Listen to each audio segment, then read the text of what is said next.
Good afternoon and welcome back to the Calaveras County Board of Supervisors meeting. We are discussing the Butte Fire Settlement Funds. We are not quite done with, how many more public speakers do we have? I have 10 seconds left. Hi. Mr. Cook. 1, 2, 3, 4, 5. All right. I'm sure there'll be someone who will pop up at the last second, but let's get going. Thank you very much. Sandy? Diane, can I approach?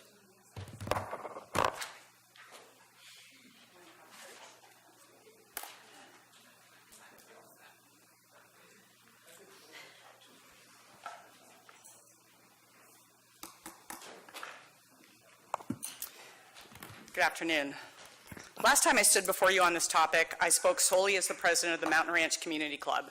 So to close the loop, you have before you, or it's coming around, a straw estimate that prioritizes the things myself and my peers at the Youth Alliance, Food Pantry, and Park would like to see funded to make our Mountain Ranch community stronger, more resilient for the next disaster.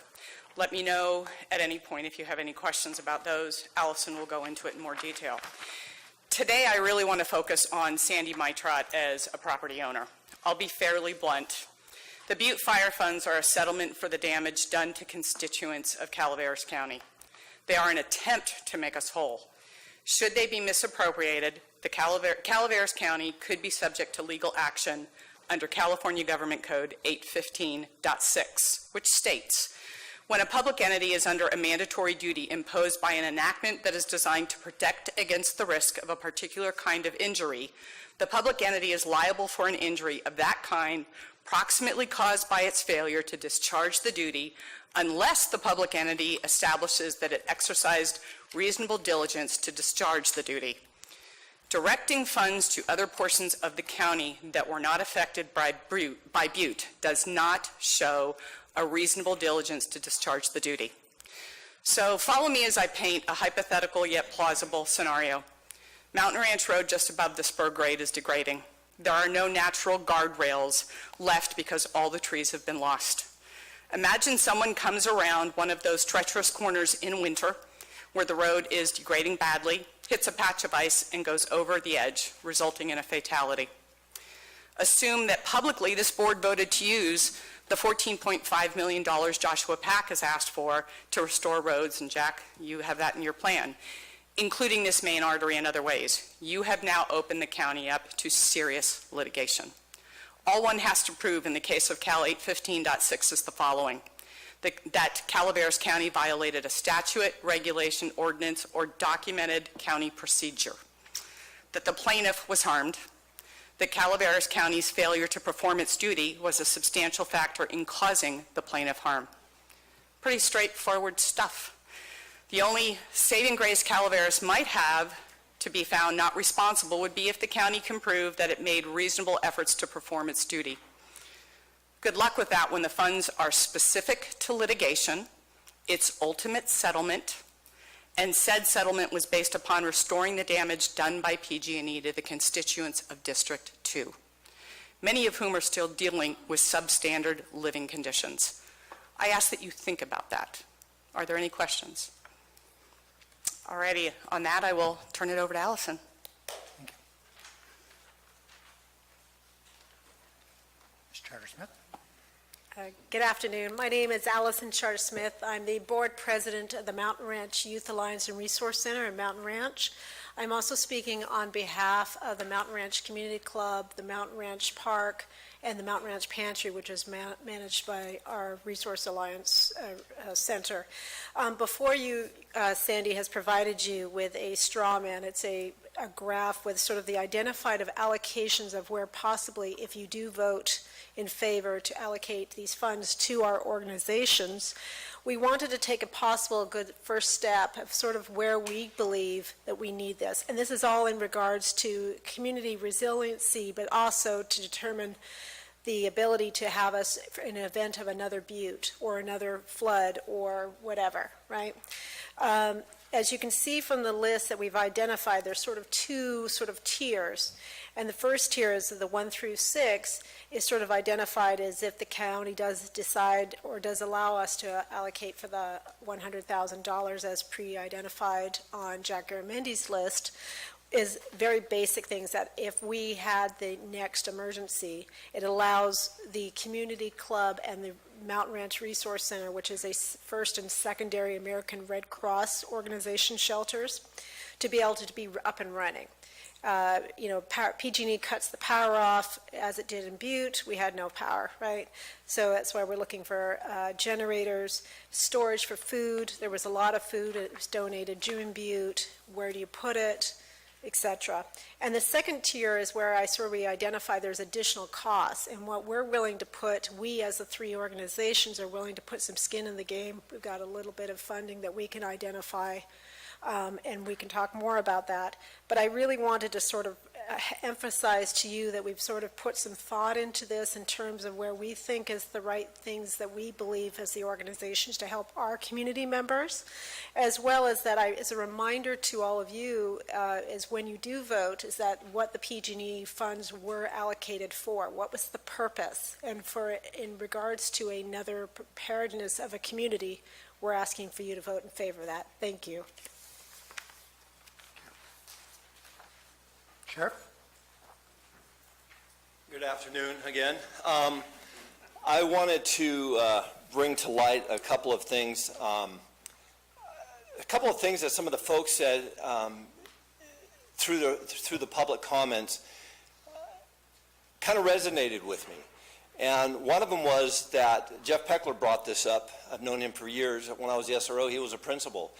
That the monies that were not donated, but the monies that were given to the county through a lawsuit for the Butte fire were set up to repair damages done by the Butte fire. Now, as much as I am ready to and would love to accept monies and see monies brought to the county for purposes of infrastructure in a radio system or whatnot, this is not the sheriff speaking. This is Rick speaking. I have 2 minutes left. That the money should be spent for damages done by the Butte fire. The infrastructure for our radio systems has been antiquated for many, many years. That's something as a county we need to resolve, and we can talk about radio infrastructure down the road. But I think that the monies should be spent on repairing damages done because of the Butte fire. That's Rick's opinion. I believe that the fire departments should be receiving some funding so that we don't have that problem again. If they'd had the equipment they needed, maybe the Butte fire wouldn't have gone as far as it did. But those are the types of things that I believe that the funds should be going to, fixing our roads. I didn't realize, because I don't get out to drive around all the time, that there are sections of road that used to be paved that are no longer paved. That money was designed for that. Now, if you can do the repairs and make everything whole in the county again, and there's monies left over, then we should talk about where those money should go. But again, Rick speaking, I think as a citizen in this county that those monies should be done for repairs that the Butte fire caused. That's all I have.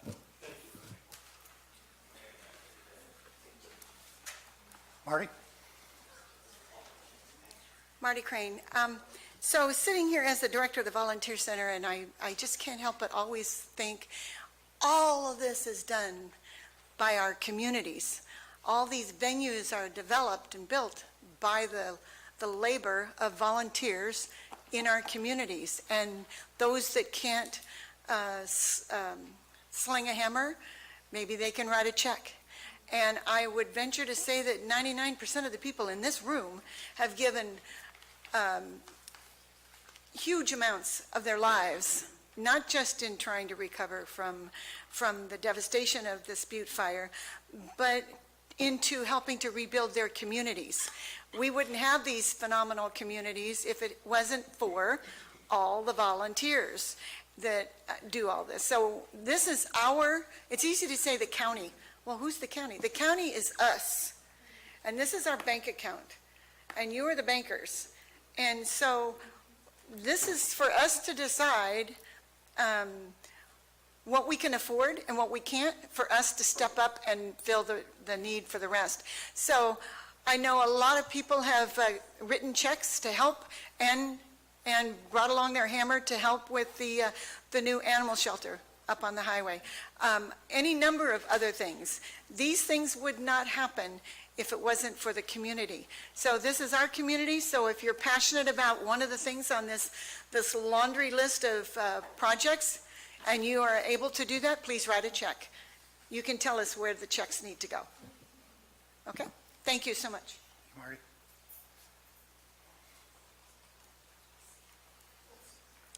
Good afternoon, Chris Jonkoltz, District 2 Railroad Flat. I'm a Butte Fire survivor. My property is the last property that burned in the Butte Fire. I want to thank the sheriff for his comments. I totally agree with what he said relative to the spending of the funds. A lot of the volunteers have come up and spoken, and during the lunch break, a couple of the fire personnel were out there talking about the inability to recruit volunteers in the District 2 area now, and the loss of some of the elderly volunteers who had been part of the department before the fire.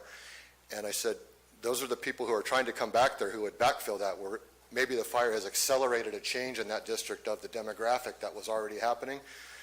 If we don't improve the infrastructure of the area, those people will not be there to backfill. He was lamenting that he trains people and they leave to go to other departments. And I said, well, you're paying them less and they have to come and live in a burn scar.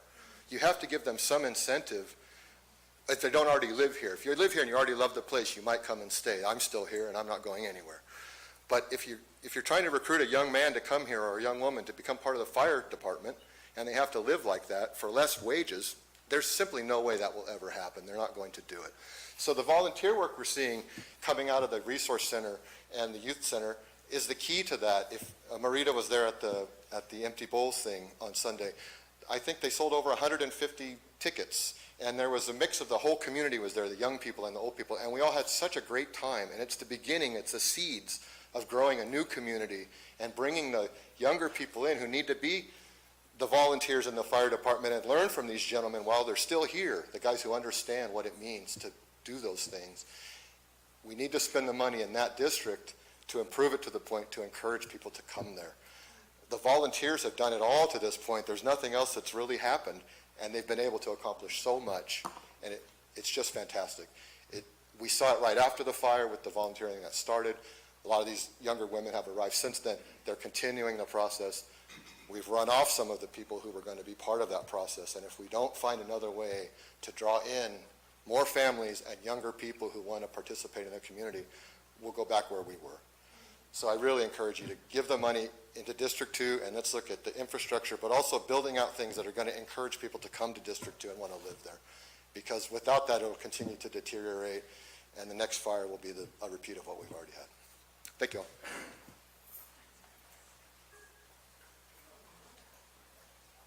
Cynthia?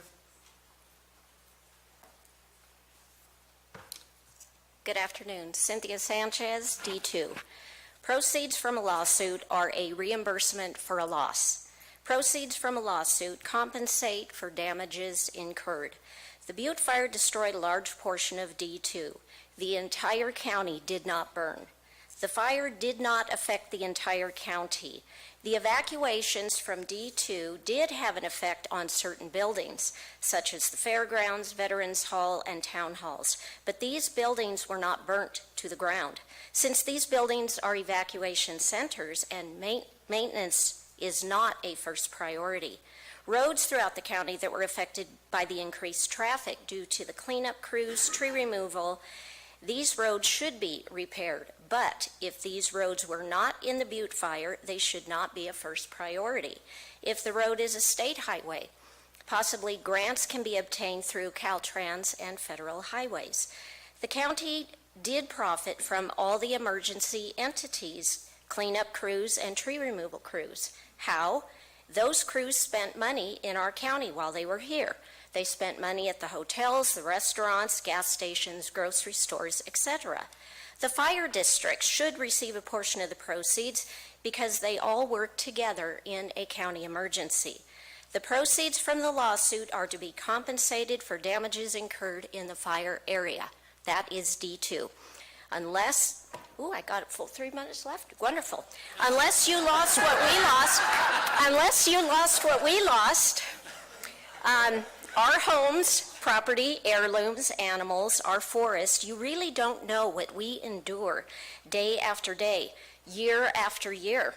It just wasn't the fire. It was all the hoops we had to jump through to rebuild our lives and still are jumping through. It was all the entities that were basically attempting to extort money from us, the fire victims. They included debris removal, tree removal, property tax increase, 8.06, shipping containers, the ongoing tree mortality, new building codes to deal with. For some, PG&E filing bankruptcy, breaching contracts made in November and December of 2018. And here we are today, another hoop. The proceeds from the lawsuit should be applied to D2, where the fire occurred. Why? Roads need to be repaired. Trees along the roads are still a liability and need to be removed. Erosion is still an issue and will be for a long time. Perfect example, when Mountain Ranch Road washed out due to the failed culvert in winter of 2016, my dam was 300 feet below that washout. It put 4 feet of debris and silt into my dam. I did not sue the county. I threw it in the lawsuit. And that is what you do. Whatever the fire caused, the damages it caused, you throw it in the lawsuit. The proceeds, this is a perfect example of how proceeds from a lawsuit are a reimbursement for damages incurred by the fire. Please consider Jack Garamendi's proposal. He is focusing on keeping the majority of the proceeds in D2 where the damages occurred and where the fire happened. Thank you very much. How many more speakers? Susan? So, 2? Okay. Tanya will be our last speaker. Couple of things. I'm in the burn scar, and people who did not live in D2 in the burn scar have said that they were hurt too. Yeah, the whole county hurts. But part of the reasons, for instance, that those roads were had those heavy trucks on them was the debris removal. That wasn't just to clean up our spaces. It was to make sure that the watershed downstream where you live didn't get that debris. You already got the benefit of that. You already got the benefit of the fire not getting to you. We didn't get that benefit. We have recovery to do about that. It's as if somebody was negligent, and I say you tripped over this thing that they shouldn't have left there, and they had liability insurance, and you broke your leg in several places, which requires multiple surgeries to put you back together so you're not limping. If you get that settlement, and it's not actually enough to complete all those surgeries and the exercises you have to do afterwards, and you decide to use it on something less urgent, people would think you were not very wise, and they would think you were not being responsible. So the responsible thing to do in this case is the repair that will allow District 2, which is the one that has the broken leg, to walk again without a limp, and the whole body will be better for it.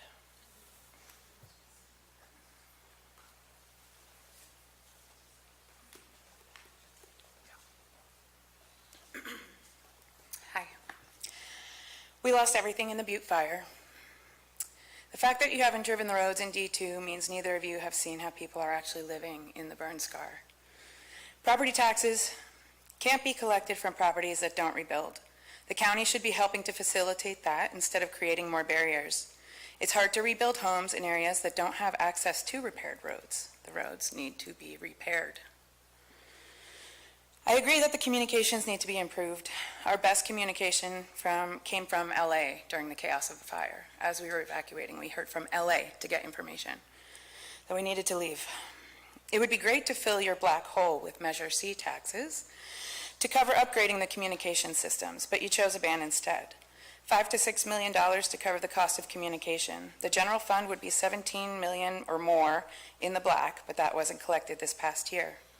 There would have been an excess of $11 million, which would not only provide maintenance for the communication system, but for salaries of the leftover 26 additional hires still employed after the end of the UO.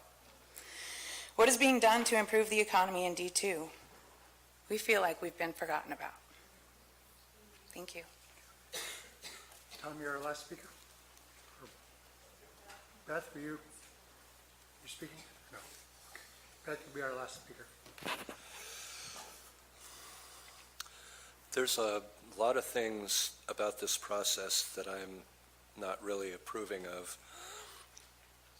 One being that while I have to like Supervisor Garamendi's proposal best because it does focus most of the resources in D2 where the damage was done, I would have rather been a part of a process where we, the people who actually live there, were asked what are our priorities. Rather than having to choose between your priorities to support. And I also kind of feel like an analogy for this would be sitting around with a panel of 4 of my neighbors whose house didn't burn, having them have a majority rule over how my settlement gets spent. So for all the people who I'm kind of embarrassed for y'all, to be honest, that you would have the gall to want to, I kind of understand the politics of you representing your districts, but that money isn't really yours to spend. And I would also suggest that when, in my own settlement, and everybody else who got one, and I assume the county's settlement would be similar, there was a demand letter submitted. And that demand letter cited damages. And your compensation, like in our case as a citizen, there's a part for trees lost, there's a part for erosion control, there's a part for your home that's lost, your real property, your personal property. And anything that I wouldn't, out of my settlement, that I don't spend on those items as apportioned becomes taxable income because I'm now making it my discretionary spending, instead of spending it on what I'm being compensated for. I would think that the county's demand letter might serve as a guide for how to apportion how that money gets spent, not all of a sudden, oh look, there's money, let's all just go hog wild and all try to grab a piece of it. And that's all I can think of without notes, so I'll stop there. Thanks. Tom. Beth, you'll be our last speaker, and then we'll go back to deliberations at the board. So I'm really struggling with the fact that there are so many people out there living in such terrible circumstance 3.5 years after the fire, people that are not adequately housed. And I really do hope that in your further deliberations, you carve out some money, or you get to a point where you eliminate the fees and the obstacles to people repairing and rebuilding. It's really daunting to engage with the county and try to rebuild here when the feeling is somewhat like we're prey and many of the departments are predators. I know that people mean well and that they want to try to keep us safe. But people aren't safe in D2. We have trees falling down on our roads, we have erosion, we have landslides, and we have people groveling with nothing. I just really hope that you set aside some money to help people rebuild. Like, put some money in the building department so that you can waive fees, instead of wanting people to spend money that they don't have on things that they paid for years ago before their places burned down. Thank you. All right, with that, we'll close public comment with that. Let's bring it back to the board. Guys ready? I was thinking at lunch about how we could work through this elephant of a meal. And one of the things I thought maybe we could do to start off, because I think it might help bring some focus to our discussion, is, and Gary put this forward in his presentation, but let's decide as a group. I think there seems to be, at least for the most part, an idea about a reserve. So I'd like to find out from everybody what they think an adequate amount is for a reserve, and then what things are we packing in there. So who wants to start? We've got to start somewhere. Okay. Marita? I'll put out, the $1 million for the FEMA audit. The auditor recommended 5 years. I mean, that could be looked at all times.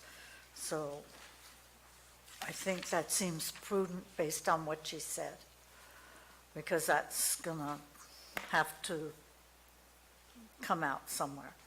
On the unforeseen reserves, and whether it's to be used for communication or equipment for OES or what have you, to be determined, I would put in $2 million for unforeseen expenses with, to be looked at yearly at budget time, which should be used anyway. Does that include the 1 million FEMA set aside? No, separate. So 2 million unforeseen. And I do have a question, Jack. On item 4, you had, was County Disaster Preparedness Fund 2 million? Were you looking at that? I wasn't clear what that was for. That was item 4, Krista? That's the cumulative total of the fire district's contribution. Oh, got it, okay. those are all Right, added up. All right, never mind, thank you. Yeah, so that's a kickoff, the Let's- 1 and the 2. That's great. So other thoughts? Maria's suggesting that, we have a $1 million 5-year set aside and a $2 million short-term set aside. Dennis? Maria? I would be looking at anywhere from $2 to $3 million in that reserve fund foreseen, primarily because trees are going to continue to come down. There are going to be additional culverts and road repairs that are unforeseen right now. We just don't know what those all are going to entail. We've been surprised with the spring storms this year, what that did to us and some of the road closures that you've had. So we just need to loop that all together into what are those unforeseen expenses that we need to take care of. One of the things about the fire side of this is that 200,000 isn't enough. You can't do a type 3 for 200,000. And not every district has the same need. And I think that the JPA, fortunately, there's a JPA, can sit down and determine, does Copper Fire need BAs? Probably not. Does Altaville Maloney's need a type 3? Probably not. What about Angel City? Probably not. But each one of you have unique needs that are very different to the other pieces to the puzzle. So I don't want to restrict what we give you to the point where you won't be able to use it anyway. And I'm looking at the chiefs as I'm talking because I think they understand what I'm saying with it. So I think the JPA needs to work out where you're going to be best able to use the funds and how to make it work for you. So All right, Dennis, I agree. I'm not disagreeing with the $2 million. I think it needs to be more to make it work right. But if we had the 1 million for FEMA, 2 million for unforeseen I'm stuff. agreeing with that, but I think we need to push the fire districts to 300,000 to at least make it viable and make it work. Let's circle back on that one, because that's going to be a big debate. We're All right. So let's- the chair, I assume, is wanting to go right down the line here. Okay. Well, And right now, we're doing on reserve. and We're going to take some big bites. let's take those and two. Figure them out, but we're going to have to stay within the bumpers. Supervisor Toffenelli, how are you feeling about this? I'm open. I mean, I'm not, like I said earlier, this is not something I'm standing pat on. It was just something that I put together. But yeah, $2 million I could live with, and the other 1 million for FEMA, yeah. Supervisor Stopper? I concur.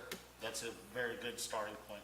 I would like, so let me ask you another question, since I think we're making progress here. This, the 573 that I've got on my original sheet, that is, was property tax. Can we loop that into that 2 million reserve?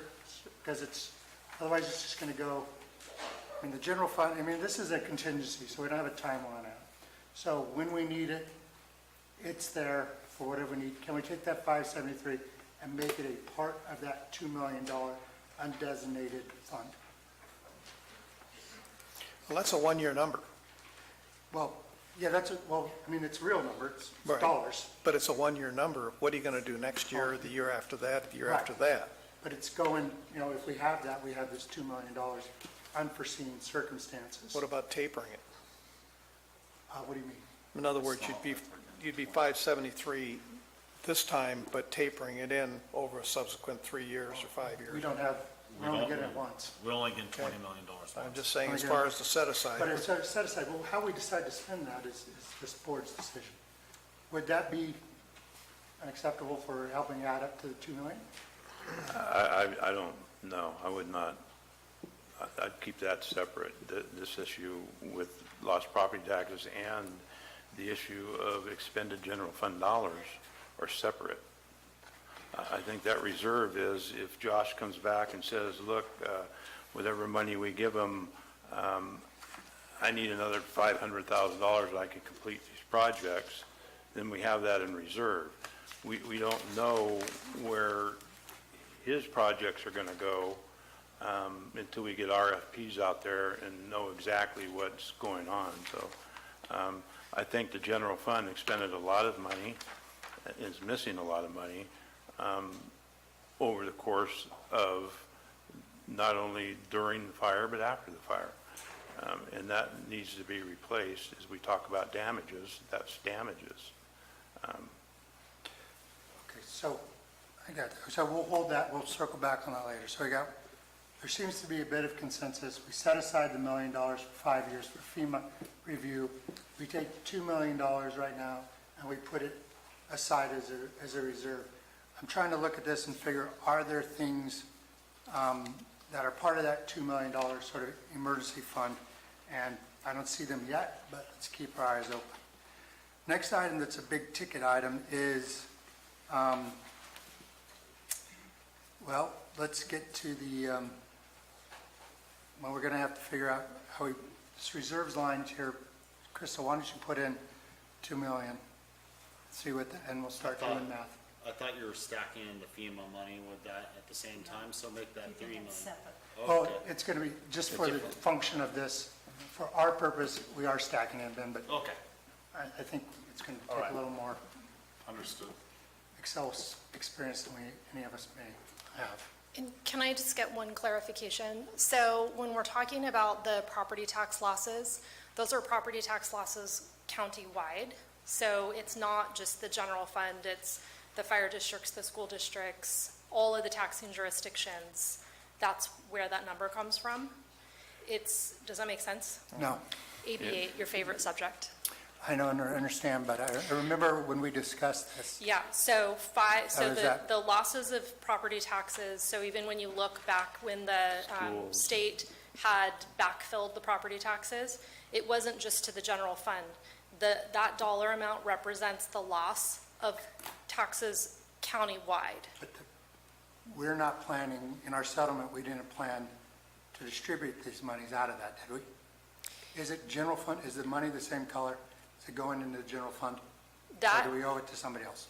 That is really your prerogative as the board, what you want to do with it. But in terms of my discussions with the state, and we are still trying to shed some light on ongoing losses of property taxes to the Department of Finance, It is inclusive of all losses of property taxes, including the losses to the general fund, as well as school districts, fire districts, and every other taxing jurisdiction in the Okay, county. let's not get confused. Okay, I just wanted clarification, because when I go to distribute, if I was to distribute that money, I need to make sure you're just giving Well- it to the general fund. It's just going, right now, I mean, this is money that came out of lawsuit. ABA is tax money, you've got to distribute it under that formula. This money is not to be distributed under that formula. This money is sort of settled to the county.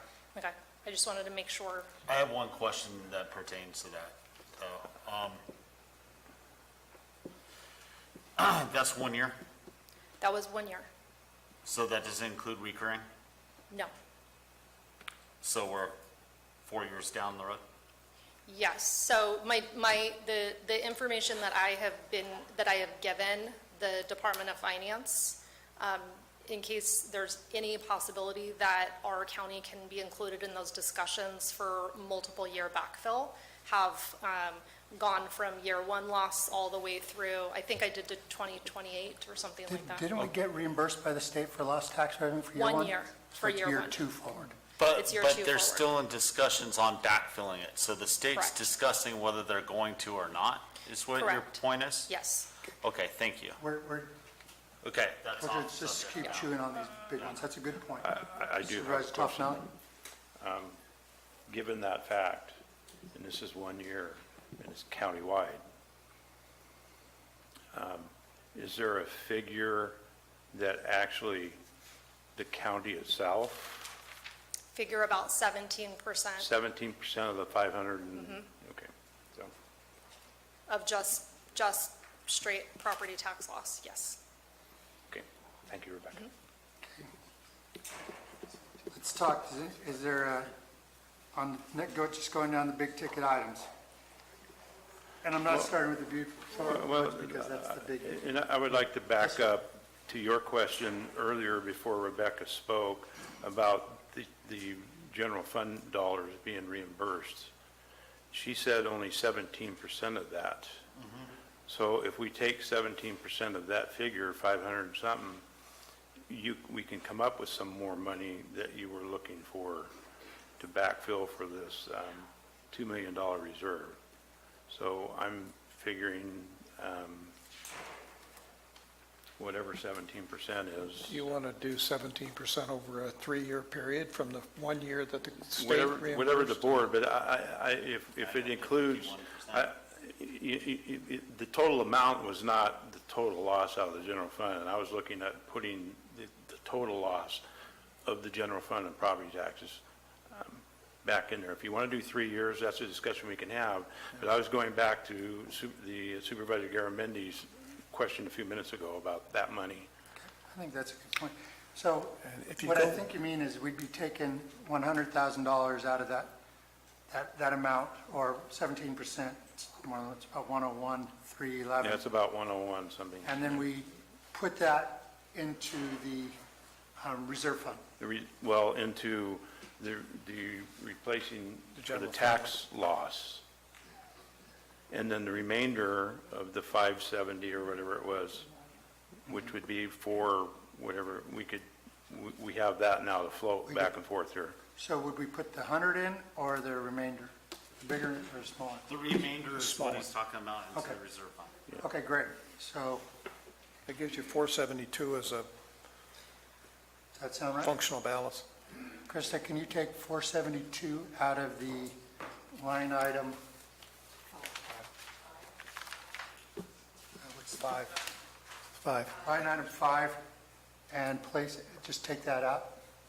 That would be, and we'll know that that went into the reserve funds.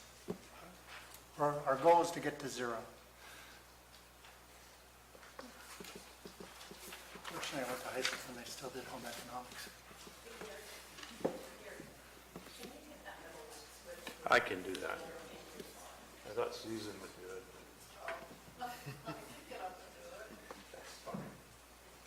So you take that, the remainder is about 101.31.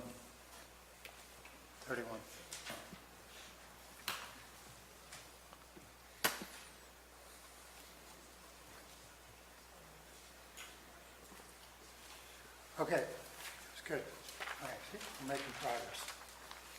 Next item that's really big on this agenda is fairgrounds. Anybody have any? We've got $1 million written down here. How's that stand with everybody? And we'll see how we end up at the end of the show, so. It is such an unknown because there's a lot of complex decisions that have to be made between the city, the fair board. There's, is annexation a possibility? Is there capacity to serve? There's a lot of questions that they have to answer. It's not a project yet. So we could set $1 million aside, but we don't know whether or not that's actually going to be close to the number that they need, or it may be way off. Maybe, yeah. Or it may never happen simply because of the insurmountable complexities involved. So I'd be willing to set the $1 million aside for 3 years to give them an impetus to put a timeline together of saying, you've got 3 years to come up with a project that can make use of this money. But if we don't give a timeline to it, is it going to happen? Okay. I think they're willing to do it. It's just a matter of we've got to give them something to shoot for.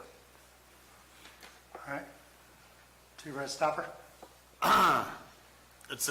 The fairgrounds is a complex issue. The fair, it's been made a special district by the state. It's state property. The state's been handing us NOVs for how long? But how are they going to find themselves on a piece of property they own? That's where I get truly confused. I mean, it's complex. But it is something that needs to be taken care of. It is something that has been used multiple times in the past as a emergency base camp. And it is something, I think a timeline on it is good. And then if there is a plan, that it needs to come before the board again before we can sign off on it. Correct. Mr. Toffenali, what do you think about it? I'm what I have written, my proposal here, I think a year is enough time to set that money aside to give them and the city an opportunity to come up with something. The conversation I had with the city, they're basing their whole thing on grants. And their whole thing on grants was they've been turned down once for those grants. So we can tie it up for 3 years, but it's tied up for 3 years, where in a year we may know whether it's going to go forward or not. At least we can revisit it. If something's moved on it, if something's going forward, they got their grants, then we can reallocate that money. But if it doesn't look like it's going to work for them, or the city can't handle all of the obligations that are needed for that money, then we can say, okay, we'll utilize that money for something else. I guess the goal would be to not allow it just to fall back into the general fund without a future board having a conversation about it, about where it's at, where it's going, et cetera. We don't just let it slip back into general fund. Yeah, that's fine. That was the But at purpose least, of the 3 years. we can utilize it in other areas that we may not be able to cover all of this, that's going to be before us today. Oh, it's. I agree, it's Certainly tough. Josh's proposal is not to be finished in a year. Sure. So if it comes back in a year and he's short money and that money's there and they haven't moved on it, then we could utilize that money and So it seems like everybody's on board for the million, and just the question is what the timeline is, before they have to come back to us and say, so I think a year's pretty short. It's pretty short for moving forward on anything, but we could just say we're going to revisit yearly until a total of 3 years. I would go with that. either way, as long as we revisit. Revisit annually. That's fine. Yes. I just worry that one downturn and we're eating their money and they're halfway through planning a project. What about it? Well, I mean, if they don't get it done in 3 years, it's coming back to us, or they're going to come and talk to us about it. I'm assuming well before that. Yeah. Rita, what do you think? Fine. Fine with, Recommend, with the recommendation. Okay. You want to put forward which one he wants to actually articulate what we've decided? Well, it will hold 1 million in reserve with a yearly review to a maximum of 3 years. Okay. Okay. County Disaster Preparedness Fund. This is fire trucks. Or whatever they decide. Thank you. Whatever the fire districts decide they're the firefighters. I support the allocation of 200,000 per fire district. All right. Rita's putting forward 200,000 per fire district. Gary, your position's right here in front of us. I'm assuming that's, hasn't Well, changed. I in had the an last few extra, hours. yeah, I had an extra $350,000 in there, and that was to get to the 250 that may be needed for those engines, and then 200 for the other ones. But if you look on the other side, the allocations to those districts, there was an extra 600 to be split by those three, bringing their totals way up. Well, So, the point is that a type 3 is going to be at least 300,000. If you go to a type 1, that ain't even a start. But you're making the assumption that that's what a fire district wants. True. Yeah, that is true, and I was the one that brought up the type 3. I think if we're gonna do something like that, I would agree more towards Gary's proposal of $250,000 apiece, if not a small amount more, and that the fire districts are each allowed to choose what best suits their district and the county as a whole. In another 50,000 is closer to the 100,000, to the goal of Right. what they're looking for. It leaves a very small bridge. all right, well, let's put that in for, let's, Gary's got 250 per, and then because of the fire districts in the Butte Fire, as a separate category, we put 200 in for those three. So assuming that we continue that on the next one for the districts in there, then I'll go with that. If we don't do that, then I'm going to want to come back on this. So Krista, why don't you put in 250 for consolidated, For all of them. for all of them, oh, except for Except for, McCallum, West Point. Central and West. Central. and Because those, they've got a separate fund. they that have we'll get to. separate, yeah, they have a separate fund set up. So it's 2.3. Krista, that Mokel is 200 on this? Mokel, right above Central's 200. Central's 200, Mokel's 200. And there's no restrictions as to Okay. use. It's got to be, like we said, like I said in the terms, Murphy's you got to buy 250. something. It can't be an ongoing expenses.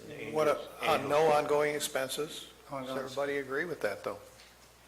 I would pull the board just to be sure. Okay. That's a good question. Supervisor Mills brought up, and I'd like to pull the board on this. It was my intention that this is funds that are set for one-time expenses, not to be spent for operating funds. Is that Correct. the understanding across the board? Yes. Yes, Yes, absolutely. yes. Okay. One time, Okay? Yeah. Because if it was brought up about a water tank, if they ought to use it to buy a water tank, it's infrastructure, it would work. Krista, could you scroll up? No, just bring the page up, direction, other way. Scroll down. Thank you, scroll down. No, just, we're on the fire resilient, go up.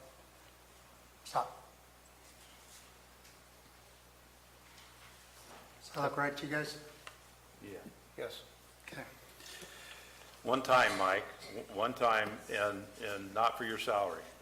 But for one item, or can this be the improvement of a whole? Whatever. It's whatever you choose that best suits your district. As long as it's not. You know your district better than we do. Okay, let's keep going down. Okay, so, we got that. Now, you want to work the three fire districts separately then, right now, and get that out of the way? Let's do it with the community resilience. Okay. Gary, you had pretty much what I had. Pretty as much. far as the community, with the addition of Jenny Lind and West and San Andreas. Does that sound right to you? Everything else looked pretty close to where I was. Pretty much Same as what you have, the addition of those two.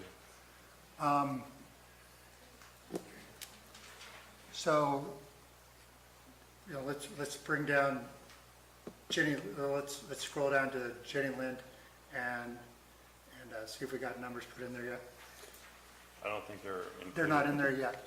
So, Gary, you had 150 for Jenny Lind. You want to do that, or you want to stay on par with all the others? Keep it even? I had $150,000 in there because if you read the letter, if you'd allow me to read the letter from Red Cross and the director of Red Cross. Sure. If you'd like to read it. It's to the I'm sure it's- reasoning. They're the largest center in going out of town, and so they're going to be the place that most everything outside the fairgrounds, and if fairgrounds are taken over, they're going to be taking on the largest part of any evacuation in the county. So that was my basis of that amount for them. So I'm going to stick with that. Why don't you put that? You want me to read the letter, or? If you'd like to read the letter, by all means. Yeah, let me read it. Yeah. This is April 5th, 2019, to whom it may concern. This is advised that the Sierra Delta chapter of the American Red Cross is in full support of Jenny Lind Veterans Memorial District request for funding that will greatly enhance the use of Jenny Lind Veterans Memorial District Hall as a potential disaster shelter. The last couple of years have demonstrated the need for availability of facilities for the use in community and regional disasters, whether they be potential wildfires, flooding. Disaster shelters must be activated and with very little advance notice. Consequently, shelters with the limited sanitary facilities created a substantial problem, as do shelters without standby power when PG&E suspends service as a measure of safety. The Jenny Lind Veterans Memorial District Hall in Valley Springs is one of 4 facilities in the county that can house a large evacuation population. It is one of the largest single potential shelters in the county. While this facility could shelter many evacuees, it has been our experience that there are always more in need of shelter during an evacuation than any one facility can hold. Often, many more victims will stay in cars parked in the grounds or camp in tents on and around the shelter facility. While Frogtown, another designated shelter facility, is accustomed to having large crowds for events, disasters are another matter, where people are displaced for days, weeks, and even months, and the shelter becomes their temporary home. Frogtown is an excellent location for those displaced persons with large animals that have also been evacuated. Housing and caring for evacuees in close proximity of their large animals is in need of care at Frogtown is a valuable lesson learned from the Butte Fire.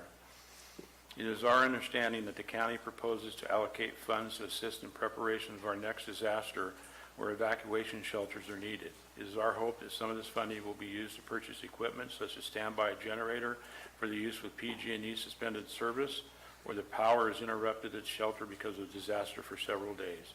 Such an improvement would clearly enhance the potential of Jenny Lind Veterans Memorial Hall for sheltering our evacuees. Respectfully, Debbie Calcote, Disaster Program Manager, Mother Lode County of Amador, Calaveras, Tuolumne, Sierra Delta Chapter, Gold Country Region, American Red Cross.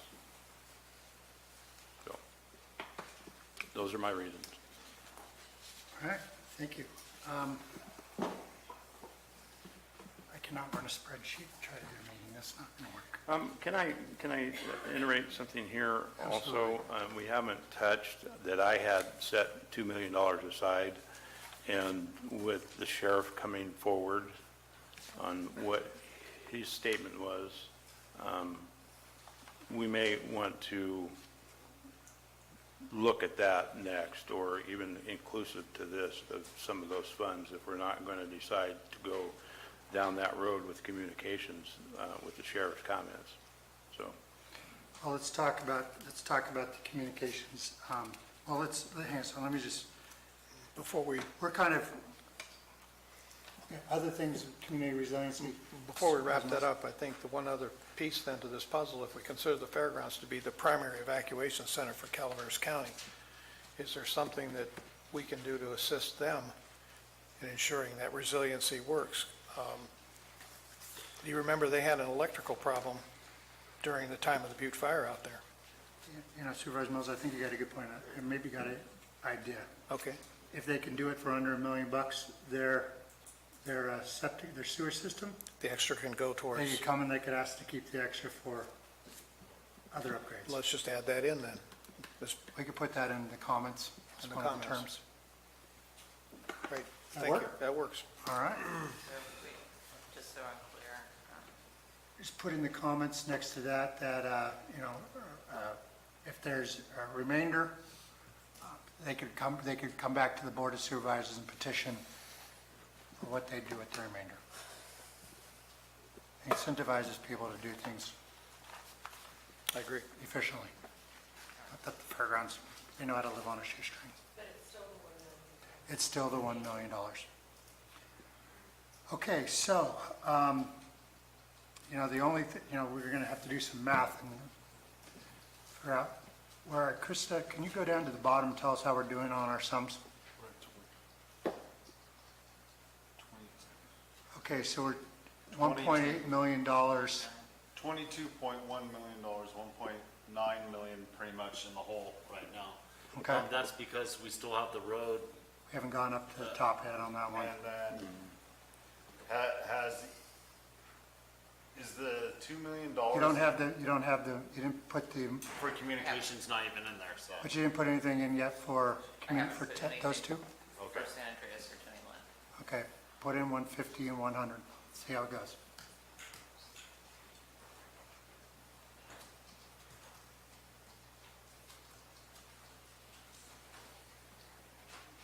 Okay, so now we're at 2.149. Okay, communications, that's our last one that we need to talk about before we figure out how to balance this thing. Marina, your lights on? No? You're a When do you communicator. want us to comment on West Point, Mountain Ranch, Jenny Lynn? We were just so- doing that if you want. We could go back to it if you choose. Okay, well, are we agreeing at the, for example, We- 50,000 for Sheep Ranch and 100 for West Point, and blah, blah, blah? Okay. Well, on the things at the Jenny Lynn Veterans Home, we haven't even talked about San Andreas Town Hall and what the, I know it is, but I don't even know what that 100's for. But all the equipment, the generators, the cots, et cetera, Cots are not part of that money. whatever it is, I'm just saying that the 2 times I've been evacuated for a week or days at a time, I didn't come down the hill.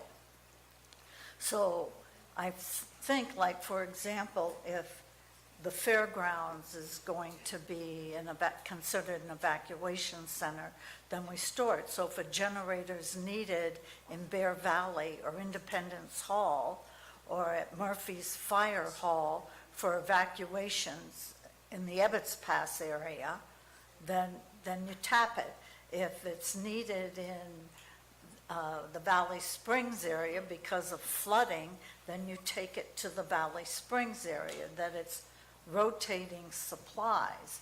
I don't see we're giving $150,000 to Jenny Lynn's Vet Hall. I still don't understand what it is we're buying for $150 that would not apply to every area of the county that would utilize that, those equipment or supplies. I mean, I thought I listened and said for generators or cots, et cetera.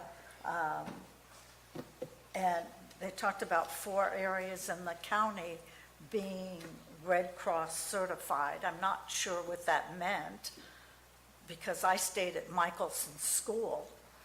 And is that considered an evacuation area? I mean, people stayed at Bear Valley. Is that an evacuation area approved by the Red Cross? I'm really not clear on what it is that this 150 or 100,000 for San Andreas is buying. If it's to make maybe a repair to Jenny Lynn or to make a repair to San Andreas Town Hall, I'd be acceptable to that. If we're looking to have a backbone of emergency preparedness equipment, then we need to decide where is that best located. And then the funds should go toward those kinds of things that Supervisor Tuffanelli talked about. So I am not really in support of the 150 for Jenny Lind or the 100 for San Andreas till it's a little more specific what it is those two facilities need. Supervisor Stopper, lights on? On that same note,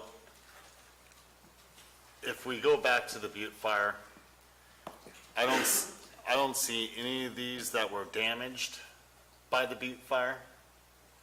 I don't see any of these that were in District 2 that were actually in evacuation zone because everyone was moved out of these areas for the most part until you get to West Point. So on the same premise that Marita's talking about for Jenny Lind Vets Hall, it stands for them all on equal ground. Yeah, I know that's,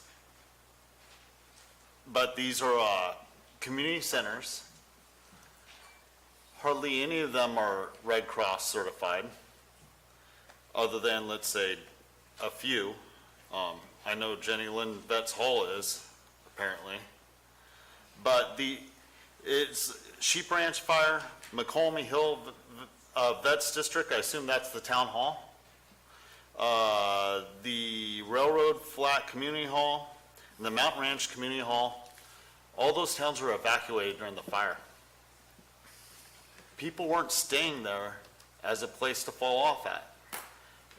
I'm not discounting that they don't have legitimate needs, but I was on the same premise as Marita's saying, don't these all apply on the same premise that she's applying to Jenny Lind Vets Hall? Supervisor Mills, your lights was on next. Yeah, we've talked about generators, and that's one thing that I think that OES can give us a backstop for, and that is to have trailer generators that are available to move into specific areas to support. We don't necessarily have to put a generator at every one of these sites if it doesn't make financial sense to do that, because you're going to have to do, with standby generators, you're going to have to be continually monitoring, testing, maintaining, et cetera, for a generator to be functional when you need it. So the Hobbs meter time on a generator and all of the other pertinent things could be quite costly, even though it sounds like it's a great idea. It's not the same as a residential generator when you get in the 50 kW range and better. So I would just assume if it's generators that we're looking for here, to backfill OES with that capacity and to have an emergency transfer switch set up on the building that is designated that we can actually bring the generator to. Then we know that generator will work when we need it to work. That, working for CCWD, we juggled generators up to West Point and other places during the fire. And that is a very good point. You know, it's like designating a standstill generator does us no good if it's needed in a different spot. I think that that's truly the way it should be if it comes to a generator. Well, I don't think all the funds associated here have to do with the generator, and I'll tell you what, I experienced evacuation coming to this center, and I wasn't at all the other centers, but it was chaotic. I'll tell you what, to go find a generator, well, it was already up the hill. They've taken it over there, and there's no power there for 200 people trying to live. It's not going to work that way. The other thing is, I think we're ignoring the fact that part of this has to do with them, just like the fire department's coming to us with a project and the CAO approving the money, or the auditor approving the money, which is part of what I have on the bottom here, to that project that they're coming to and wanting to utilize these funds. So it's not just saying we're donating this and go do with it what you want. It has to be part of what actually is a project to them on the properties related to evacuation center, whether that be repairing a floor, repairing a roof that leaks, repairing the building itself because it's in bad need of repairs, Those are all things that to utilize the money, they have to come forward and say, this is, we need X amount of dollars to do this project. And here's the receipts, or here's the estimates that we have for it, and go forward with that. So it's not just, here's a blank check of $100-something thousand, go whatever you want. That's not the case here. I would agree with that. Okay, so is there a change to the proposal you want to see, Supervisor Callaway, or to the community resiliency elements that we have here? I'm good with what it is. Oh, yeah, but it's Maria's turn. So mine. So you.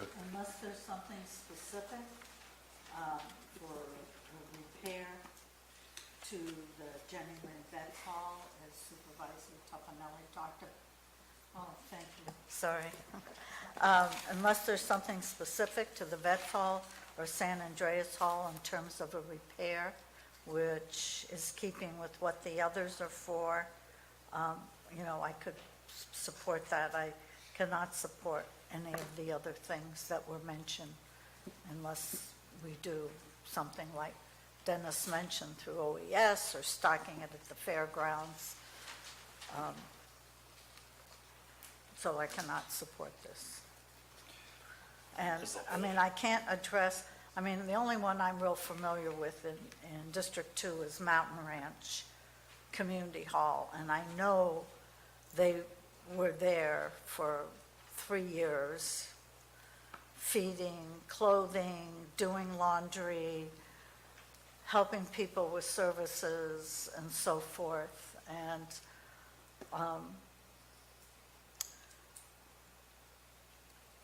Sender, Alan, I had said, we're here to rebuild a community. And that's what I feel we're here for today, is to rebuild a community. And if some way, some of that can be done to help rebuild Jenny Lynn's vet, what they need, or something that might be done for San Andreas Town Hall, I'm acceptable with that, or comfortable with that. I am not comfortable with any of the other paraphernalia that, as I understand, is part of it. Okay, well, okay. I think the rest of us are okay moving forward. Yeah, with it as a whole, yeah. Okay, we got one more big ticket item, and then we'll do some math, and, let's see how we do. Communications, we just had the sheriff come up and give us Rick come up and give us his opinion, the sheriff. And so I guess the question is, I remember when I was a young soldier in the Cold War, there was an equipment called the Sergeant York, and nobody wanted it except the government wanted to keep buying them. So none of the soldiers, and I wonder if we're in a situation where we're trying to buy a Sergeant York for soldiers who don't want it. If all we do as a result of this discussion today is to start to develop some type of a priority that doesn't end up in these numbers, at least we've started that conversation, and I would consider that a win all by itself. A strategic plan? Strategic plan, but we've also got a reserve fund. Don't be getting crazy on us, Ben. Calm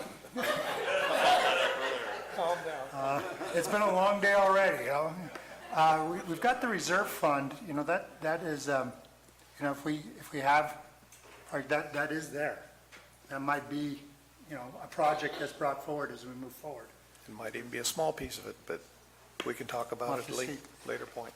Gary, you brought this forward, what do you think? I brought it forward based on the conversation I had with the sheriff, and now that he's come forward, so it's, I'm willing to, here we are.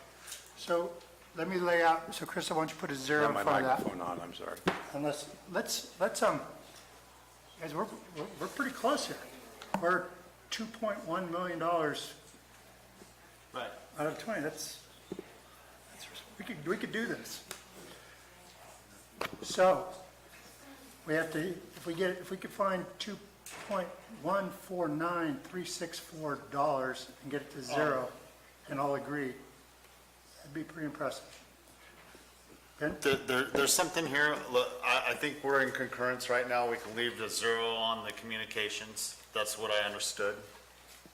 for now. There's the second allotment to 3 of the fire districts. Yeah. Jack, I know you'd said you separated Sheep Ranch from Central Fire, but I think we should keep that all consolidated into one grouping because that's one budget for them and they can decide how they disperse it as a whole. There's one item on Sheep Ranch. We own that, and Yes. we're actually, the county is the Oh, responsible okay. fire. We own the building, and we are the fire, it's not part of the Central Fire District. Okay, understood. why Understood. it's sort of Thank you sat for the out. clarity. I did not know that. Yeah, yeah, there's a few things we own. Why is the chief smiling about that? He's smiling because they want a It's better. not his building. Oh, he was hoping to make it. I was there when it got dissolved. Believe me, Yeah, that was it's, a tough It's situation. complicated. Okay, so Here's something else to consider. Supervisor Mills?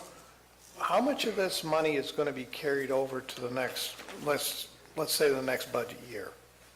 And do we want to start thinking about what the interest earned would be on unspent funds and how would we utilize that? I think I'm imagining we'll just sweep them. Sweep them away? It's only 3 years, there's not gonna be that much interest, and we'll sweep it. That's what I was figuring, I don't see them Enough occurring. accumulation? I don't see them occurring in, where's my word? Okay. Thank you.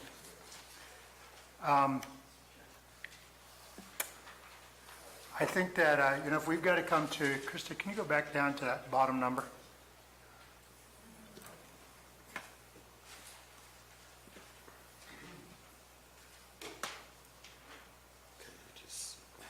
Okay. Obviously, some of this is going to have to come out of the roads funds if we're going to get this thing to balance. Why? Pardon? Why? Why does it have to come out of the road fund? Well, if you have a suggestion on where we should cut, Marita, I do. let's do it. What do you got? I want us to talk about the roads. Okay? I am in support of the $14.6 million for roads over a 3-year period, and whatever money is not spent on the roads, assuming that Public Works is going to do a very sharp, pencil sharpening job, then it can roll back into the fund. But I know Supervisor Tuffanelli was concerned we might be paving unpaved roads, but according to the report that Public Works put out, it just said unpaved roads were also damaged by the fire and resulting impacts from oversized vehicles responding to the fire and cleanup. These unpaved roads are significantly more affected by drainage issues, though they're not going to cost as much to repair as a paved road. So there isn't anything in here that says that the unpaved roads are going to be paved. They will remain unpaved roads. So I think those concerns are met. And I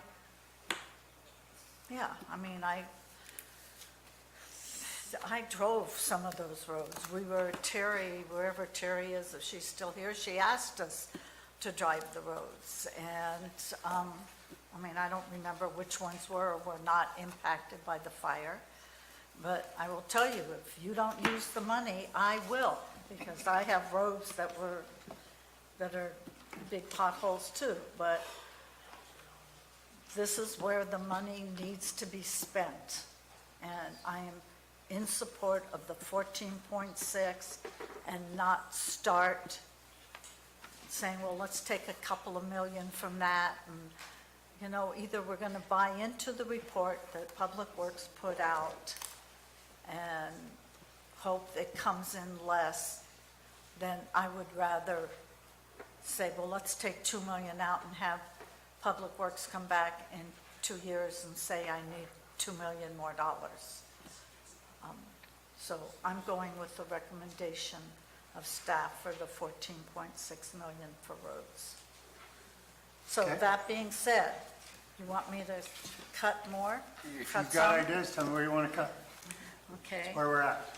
If we get 2.1 and we all agree, we could do something remarkable today. Well, okay, I would, even though I was married to a fireman, and I think they're just absolutely wonderful, how could you not love firemen? I would put back their allocation to $200,000 and recap the 50,000. I don't know how much Recap. I'm getting, yes, Recap to 50,000. correct. Okay. 350. I would cut Jenny Lynn and San Andreas unless I specifically was told what that's going to include in terms of repair to those two facilities. I'm comfortable with doing that. I'm not comfortable with any of the others. I guess I would ask, we heard, and I think also from the two CCWD former current representatives, and about the water supply for Central. I'm assuming that is what it's going to cost. Other than that, Jack, I would ask that the Murphy's Ranch, the community center, the Vets Hall, are you sure those are good figures or those rough figures, or can you sharpen your pencil on those figures? Well, the good news is the county owns the community home in West Point. So Yeah, you do, we do. we're investing in ourselves, obviously. The other ones, you're correct. And we also own Mountain Ranch Youth Center in Mountain Ranch. These are, in many ways, we're investing in our own assets through the nonprofits that are there. Well, I know, but the question still goes back to what Ben said, if we're going to be doing the thought process to Jenny Lynn and San Andreas, that same thought process should be for the facilities Well, in your district. we're going to end up, we're not going to get there if we start taking $25,000 a pop off everybody. We won't get to 2.1. We need to look at where the money is. Can we talk to Then- Josh real quick? Then I would, Second, Dennis. then, I mean, if we really had to, then I would move that we reduce, as much as I liked Supervisor Tuffanelli's idea for unforeseen expenses, reduce that to $1 million. And that should have a cap on it, like holding at 1 million for whatever, 2 years, 3 years. That seems to be our magic figure. That's a big, Supervisor Toffanelli, if we, I would not support Marita's proposals, so, in any way, shape, or form of what she said. I will come up with my own proposals, though. I don't know why she keeps picking on Jenny Lynn and San Andreas, but she keeps picking on that she's for a picked on reason. So, she picked on everyone of mine. so. She hasn't picked on me at all. She keeps coming back around to that. But I will, Sit way over there for me. yeah, I'm lucky I'm not sitting next to her right now. Go ahead, Gary, I'm sorry. That's fine. I would be in favor of reducing the reserve. I kind of cringe on it. But if we're going to try and get somewhere, I would leave everything else alone that we discussed. I wouldn't take any more money from the fire departments. But I would reduce by $1 million the reserve. I'm kind of hesitant, but I would do that. And then the other things I think we need to look about, I'm not sure where he's going to come in on his estimates on the roads. If we take out $1 million out of reserve, the roads are going to be down to what, 13.5 instead of 14.6? And if he can get the same thing done for 13.5 as what he's projecting he can do for 14.6, I mean, maybe we can, if he needs more, that $1 million in reserve, we can come back and look at when he gets to that point 3 years from now. But I think that would be something that I would be okay with. You're saying, just so I understand, we take $1 million out of the reserves, we take $1 million out of the roads, and then we're just dealing with $150,000 we have to find. Or even $150,000 out of the road, the 1.1 out of the roads, and the 1 million reserve to cover that. And then his projects are for 3 years. We may find that that's enough money to cover. If not, we still have $1 million in reserve that we can look at to fund the rest of that project. And Chair, that's kind of what I was thinking too, is that we're there right now. It's just a matter of the semantics of how it's going to be allocated. If it's in reserves, it can be allocated by this board or a future board without a whole lot of problem. So $1 million out of the reserves, $1 million out of the roads, from 1.1 and change out of the roads, and we've got a deal? That is really close to where I'm at, because there are other road funds coming in large sums right now, as opposed to before with SB1 funds. A lot of them are for overlays. So some of these can, especially when it comes to, let's say, Mountain Ranch Road or Highway 26, can be mitigated through other funds also. So I think within 3 years, we can fill that $1.1 million gap, and we got a deal. I'm expecting to get their SB1 money for my roads. I'm not. My roads. And all that. I was going to put them in Gary's district, Marita. Thank you. My hands are good. And snow removal money too. You know, it's Snow removal and sand? it's nice sitting in the middle here, you know. Yeah. And the state highway's done by the state. I know, that's, So let me ask a question. Brilliant. So, we're making sausage up here on live television. That's always fun. It is the way the law works.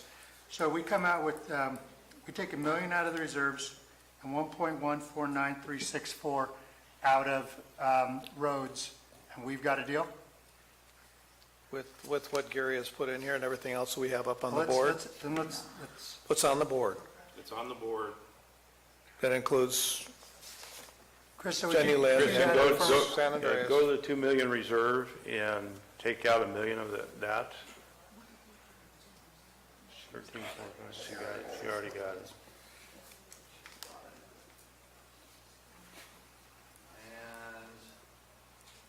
It's gonna come out of there.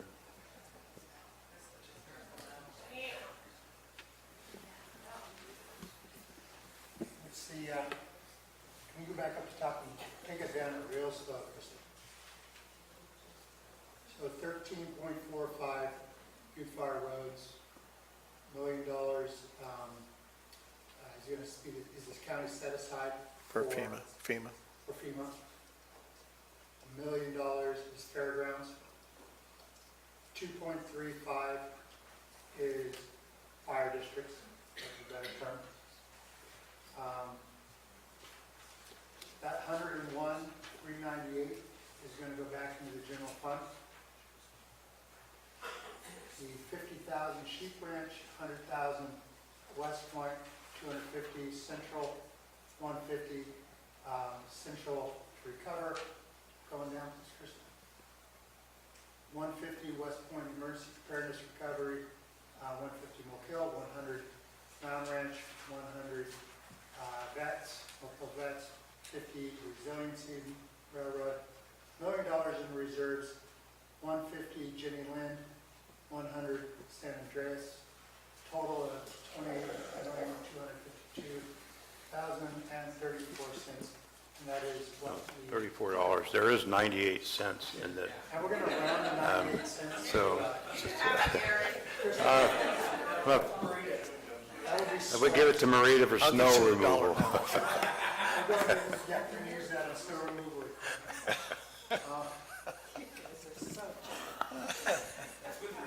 So seriously, do we have a deal?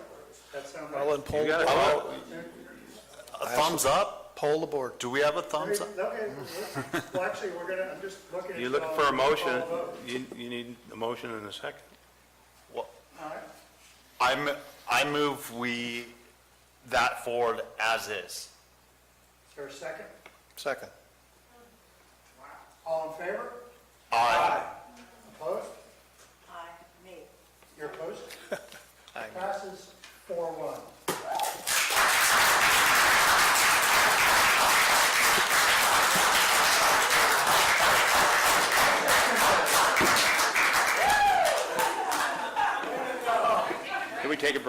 10-minute break.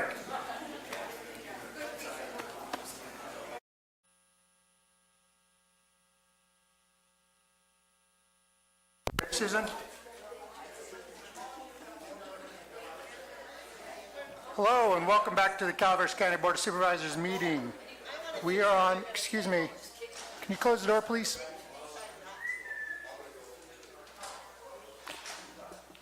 We're on agenda item 29. Madam Clerk. Item 29 is from Public Works. One, to accept and approve the Butte Fire Road Restoration Plan. Two, Excuse me. authorize the auditor controller to process the budget transfer associated with implementation of the Butte Fire Road Restoration Plan, requiring a 4/5 affirmative vote of the Board of Supervisors. And three, direct the county administrative officer to update the fiscal year 2018-19 capital asset list to include the capital equipment contained in the plan in the near future. Good afternoon, Chair Garamendi and members of the board. My name is Joshua Pack. I'm your Director of Public Works. I promise this item won't take quite as long as item 28. There are 3 items we're asking for you today. The idea is this is going to be a little bit of cleanup because according to the direction I'm getting from the clerk, item 2 was already taken care of as part of item 28, so that no longer is applicable. What we're asking for you today is to consider recommending that the board adopt the Butte Fire Restoration Plan, giving me direction to make minor edits and changes based on the direction you gave in item 28, which I will do, and then giving me the authority to do so. And then also we're asking for the board to direct the CAO's office to update the fiscal year 18-19 capital asset list that'll include equipment included in the plan for the near future. That will allow us to procure the equipment necessary to begin these repairs expeditiously. I don't have anything else in the interest of time, and I'm happy to answer any questions you have about this particular item. Questions from the board? Do you need to Supervisor reduce your Mills. number? Excuse me? Yeah, you need to reduce your number then? Yeah, so obviously the plan, the board can adopt the plan as is, and that does show a number different than the number it was directed, but we can keep the plan the same as well. But we've already approved the number. Yeah, So we're just approving the plan, you'll make the plan fit the number. absolutely. As long as we all understand that. Yeah. Yeah, the number's driving the plan. Or, right. Yeah, and just for a really quick highlight, part of the plan does include a prioritization, and there's a multi-year check-in with the board. So the opportunities will be to come in at various intervals to check in. Roads are prioritized based on priority.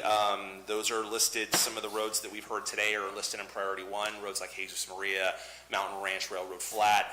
There's also tier 2, or priority 2 and priority 3 roads. We'll be tackling those and then coming back to you at regular intervals for check-ins. So we'll be checking in a minimum of probably 6 different times before this process is completed. So there'll be ample opportunity for the board to weigh in, provide feedback, and we'll have regular check-ins on how we're progressing based on the budget you provided us. Questions? Looks like everybody's got them. Who wants to start? Supervisor Toffenelli? Did you have a question? No, I'm sorry. Supervisor Mills? Oh, you turned it off. That's it.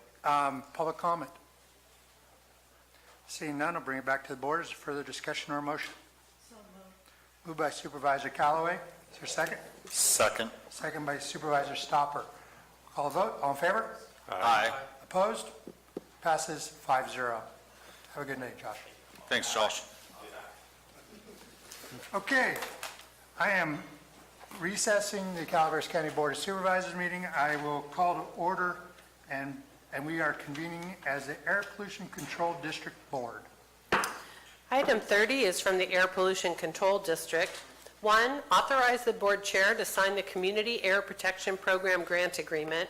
2, approve establishment of a special revenue fund for receipt of grant funds and collection of interest. And 3, authorize the Air Pollution Control Officer to sign subsequent grant amendments and requests for payment. This requires a 4/5 vote of the board. Mr. Banner, welcome. Thank you. Good afternoon, Mr. Chair. Assembly Bill 617 was designed to reduce air pollution in communities that have been most impacted.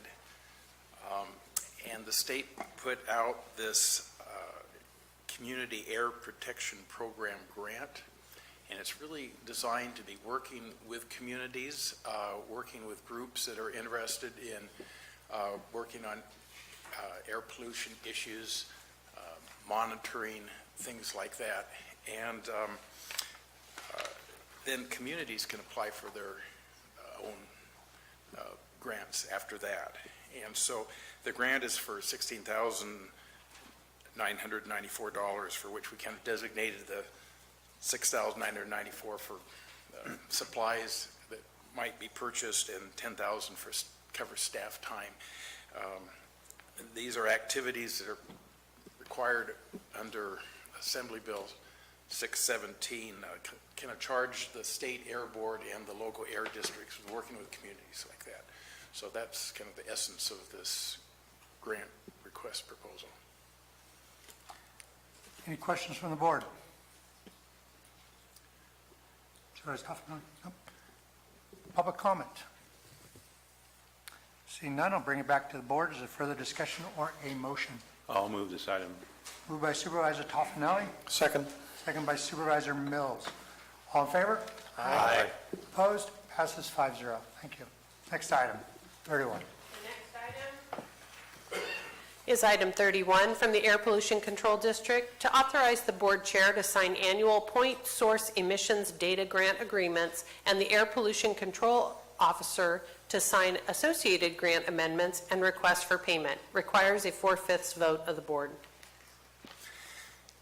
All right, Assembly Bill 197, adopted in 2016, requires that the State Air Board make available and update at least annually on its website the emissions of greenhouse gases, criteria, pollutants, and toxic air contaminants for each facility that reports to the state and to the Air Board. The grant helps the district comply with the reporting requirements. Historically, air districts have been required to report every permitted source of pollution every 3 to 4 years, and this will help pay for the costs of that requirement. And in addition, the grant requires that we annually report all sources emitting over 10 tons per year of criteria pollutants, and we don't have any industries that fall in that category. But nonetheless, there's a database that needs to be kept, reporting, et cetera. So this is the second round of grant following the initial one that we received last year, and it's for $8,583 to pay for our program costs, and there is no local match requirement. Thank you very much. Questions from the board? Mr. Banner, why does the board need to approve this at a 4/5 vote? It's Because was this part of the budget for 1920? Or I wasn't, I or did they, I think the reason is because pardon? You're not going to vote for it? I'm going to vote for it, but I don't understand why it needs a 4/5 vote. 4/5 vote is when it's in a budget line item and it's in between budget period, but if it's a grant we've received, and it's not just this, it's the other. We don't need to die on the vine, I was just curious.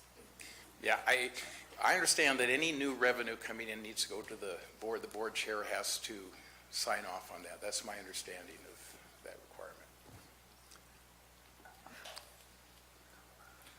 Okay, yeah, that's fine. I move this item. We're going to public comment. We have a I'm motion, sorry. however, on the floor. Is there a second? I'll second it. Second, public comment? Seeing no public comment, we'll bring it back to the board for a vote. All in favor? Aye. Opposed? Passes 5-0. Then did you get the, read again? Great. All right, we will stand adjourned as the Air Pollution Control Board. Thank you. We are reconvening as the Calaveras County Board of Supervisors. Item 32. Item 32 is from the Planning Department to conduct a public hearing and adopt a resolution amending the general plan of APN 058-001-009 from residential suburban to commercial recreation within the City of Angels sphere of influence for the Calaveras Humane Society, application number 2018-024. Welcome. Good afternoon. Gina Cathan, County Planning. My presentation is actually going to include, as normal, this item and the next 3 items because they are all one project, 4 separate actions from you, but they are all connected, as you've probably indicated already by reading your packet. So, getting started. As previously said, this is the Calaveras Humane Society. The project is for their animal shelter. Parcel is APN 58001009, which is approximately a half-acre parcel located about 1 mile outside of the City of Angels Camp, addressed at 1209 Highway 49. There are 4 entitlements necessary to operate the animal shelter. The general plan amendment, a zoning amendment, a conditional use permit, as well as a planned development permit.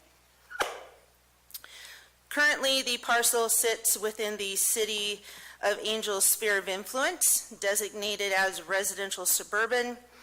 The proposed general plan designation will be commercial recreation, and that is for the purpose of rezoning the parcel, which is necessary to approve the use permit to allow the shelter.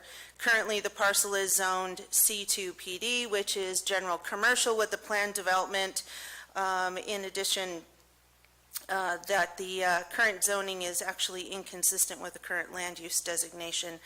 I'm not real sure how that happened, but it's not consistent.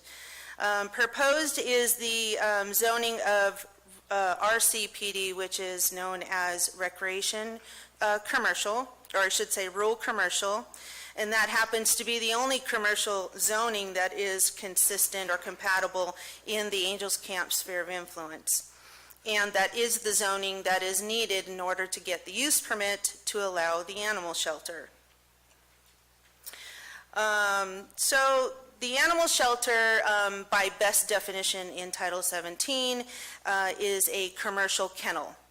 We have private kennels and commercial kennels with no other reference to anything that even possibly resembles an animal shelter. So for lack of clear definition, we have defined this use as a commercial kennel.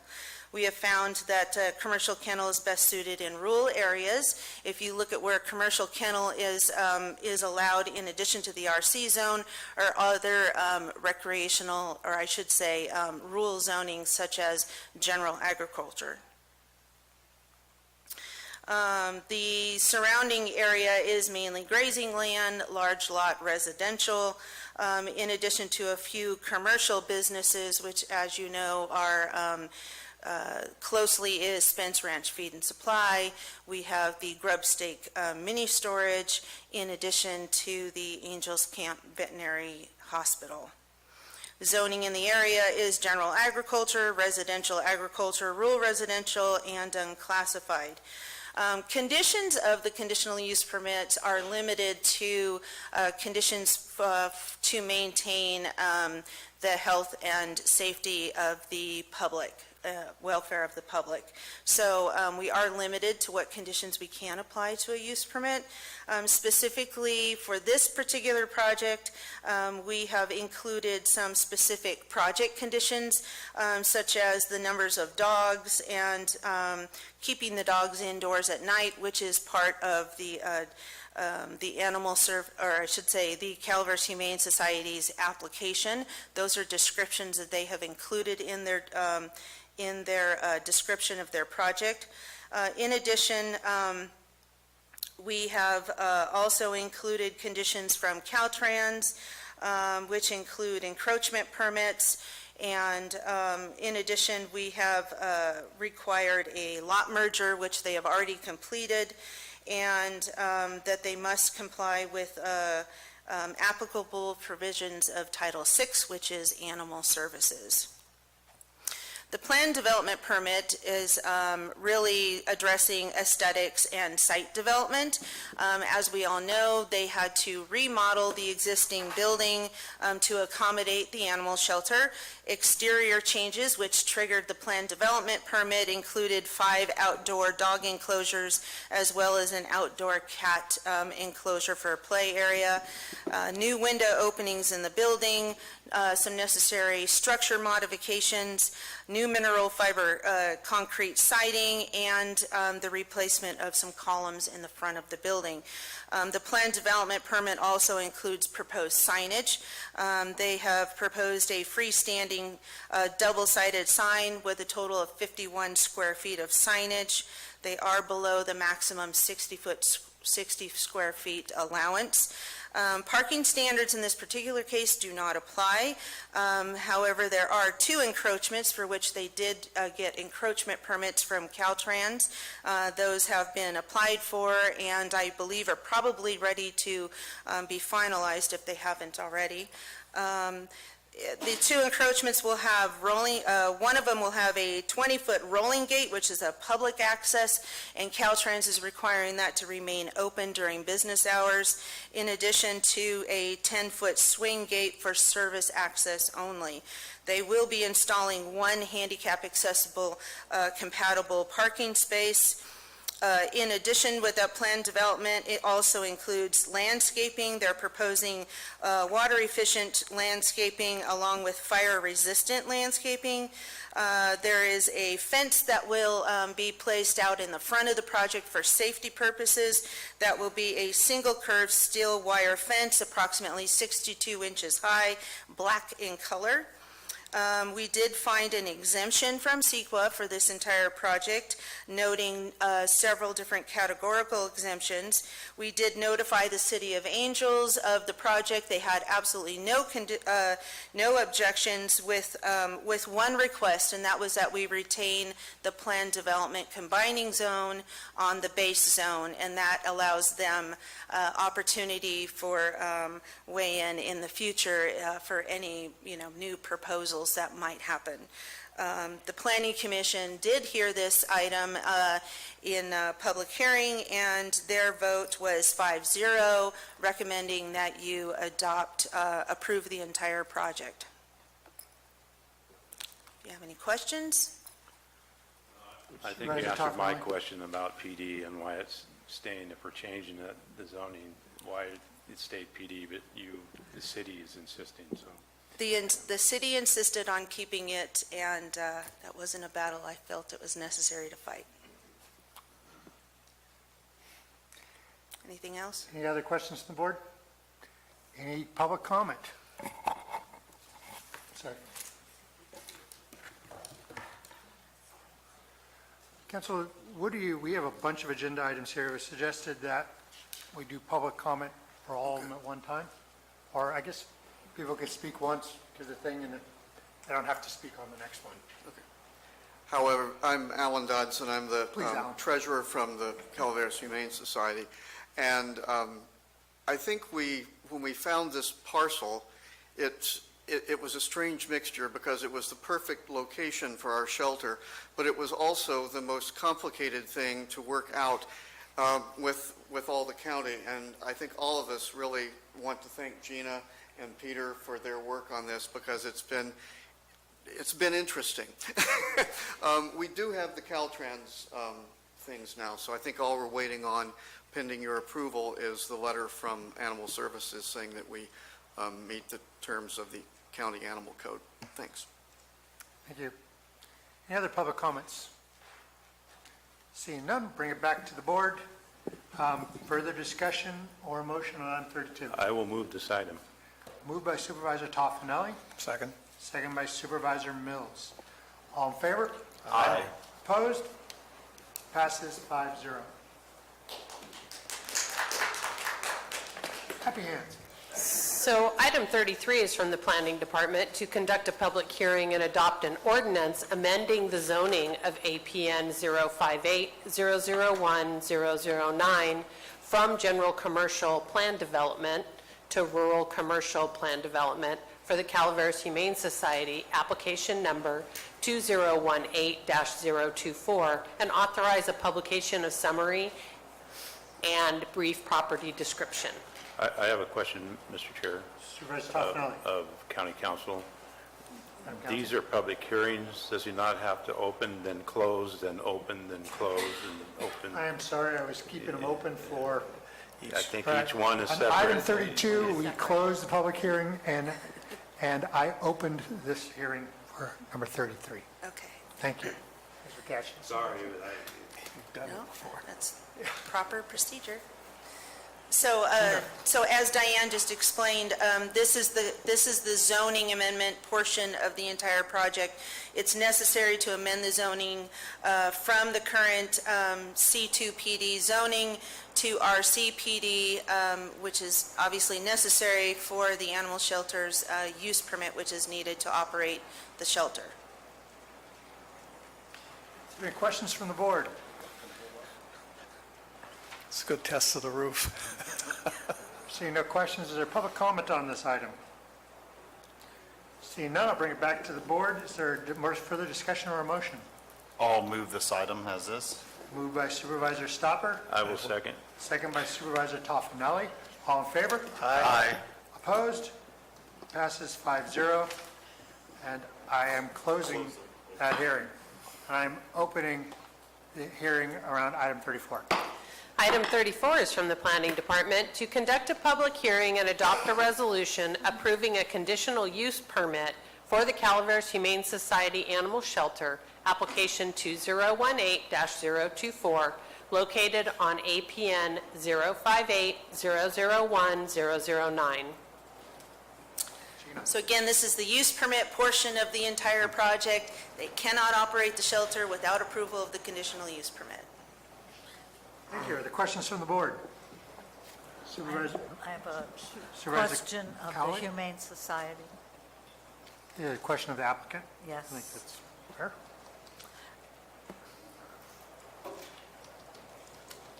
Hi, thank you. Since you can have my 98 cents that this board so generously gave me from the Butte settlement, any money that's left over goes to the Well, thank you. Animal Shelter. Thank you. Have the Humane Society applied for their kennel license? I mean, after today, everything's sort of done. I just want to make sure all the conditions have been met and you've What was applied. decided at the Planning Commission hearing and by the Planning Department was that we're to not have us apply for a commercial kennel license. Right. Because technically we're not, but to instead get a letter from the Director of Animal Services, basically just certifying that we meet the housing requirements for animals and that, you know, that things look good to him.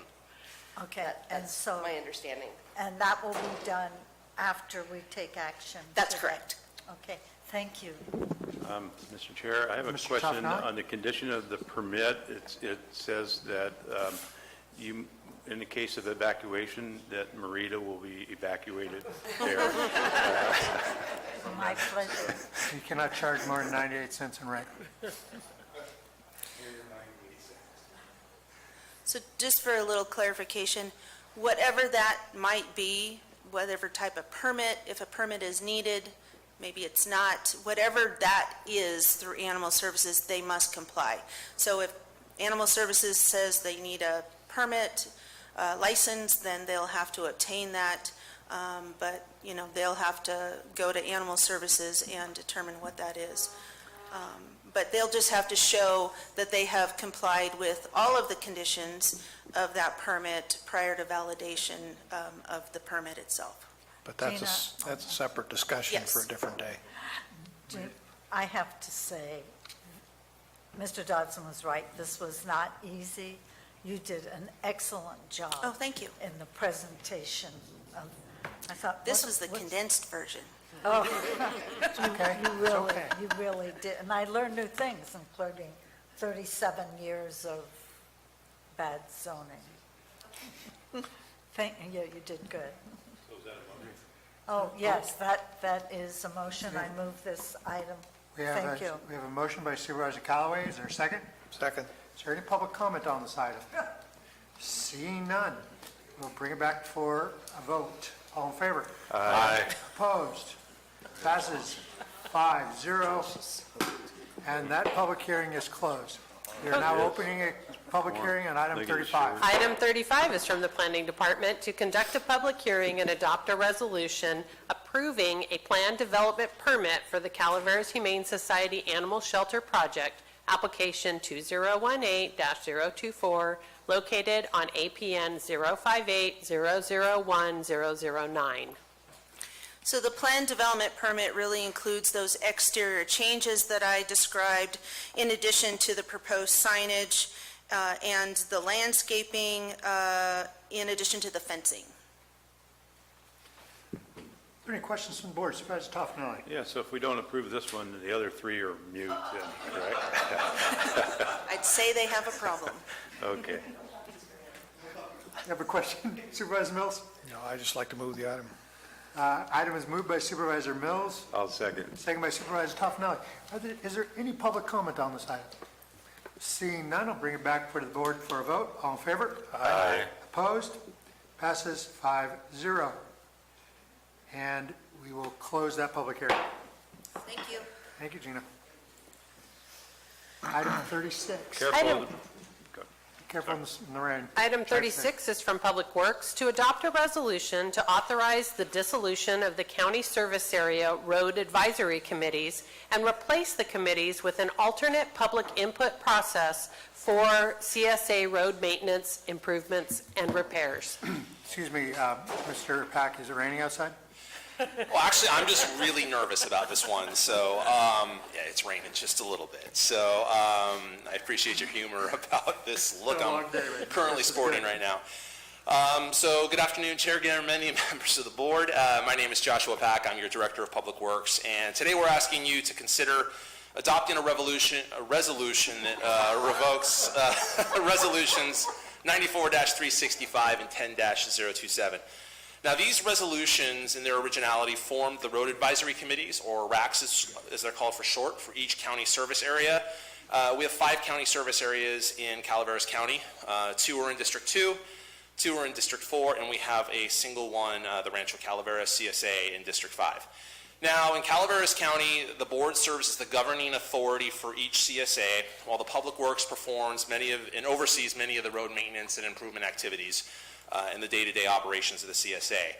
Now, for many years, the RACs have been tasked and have operated by providing recommendations to the board related to road maintenance and repair needs in the CSAs. Now, over the last few years, we've seen some changes with the RAC. That's the reason we're here today. One of those is we've seen general interest serving on the RACs steadily decline. Last year, we came to the board, and the board authorized the reduction to the number of members from 5 down to 3 on 2 of those RACs. In addition, we still have a lot of issues with the RACs, recruiting members, having fully functioning committees, and in some conditions, meeting quorum. As a result, that creates considerable confusion. There's also the case that it creates considerable confusion where some of the RACs expect Public Works to solicit approval for all road maintenance activities. That includes core duties like paving, like pothole maintenance, vegetation removal, minor flooding issues, etc.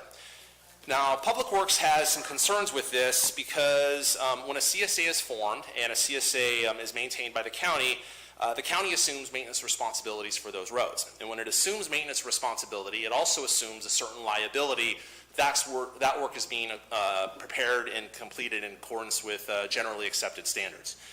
Now, when the RACs demand services that aren't consistent with sound maintenance practices, or when Public Works has to delay maintenance services in order to defer or get approval from the RACs, that can expose the county to liability and affect some of the work that we do. We think this confusion puts both the county and the communities that serve under those CSAs at risk. In addition, the policies also require significant administration. We think there's a better use for that funding, and we think it's better to put repairs out there than it is spending it on an engineer or an analyst working in correspondence or dealing with paperwork. So we are making a recommendation that we eliminate the RACs in their current form. However, we are recommending an alternate process that helps solicit feedback from all residents, and we think is a more holistic approach to maintenance with CSAs. So Public Works proposes to meet with each CSA annually through a public workshop or other sort of forum, which we would seek input from the residents relating to major road repair and maintenance activities for the following fiscal years. That would be for multiple years based on their funding levels and interest. Public Works would then prepare a report for each CSA and then post that for public review and comment.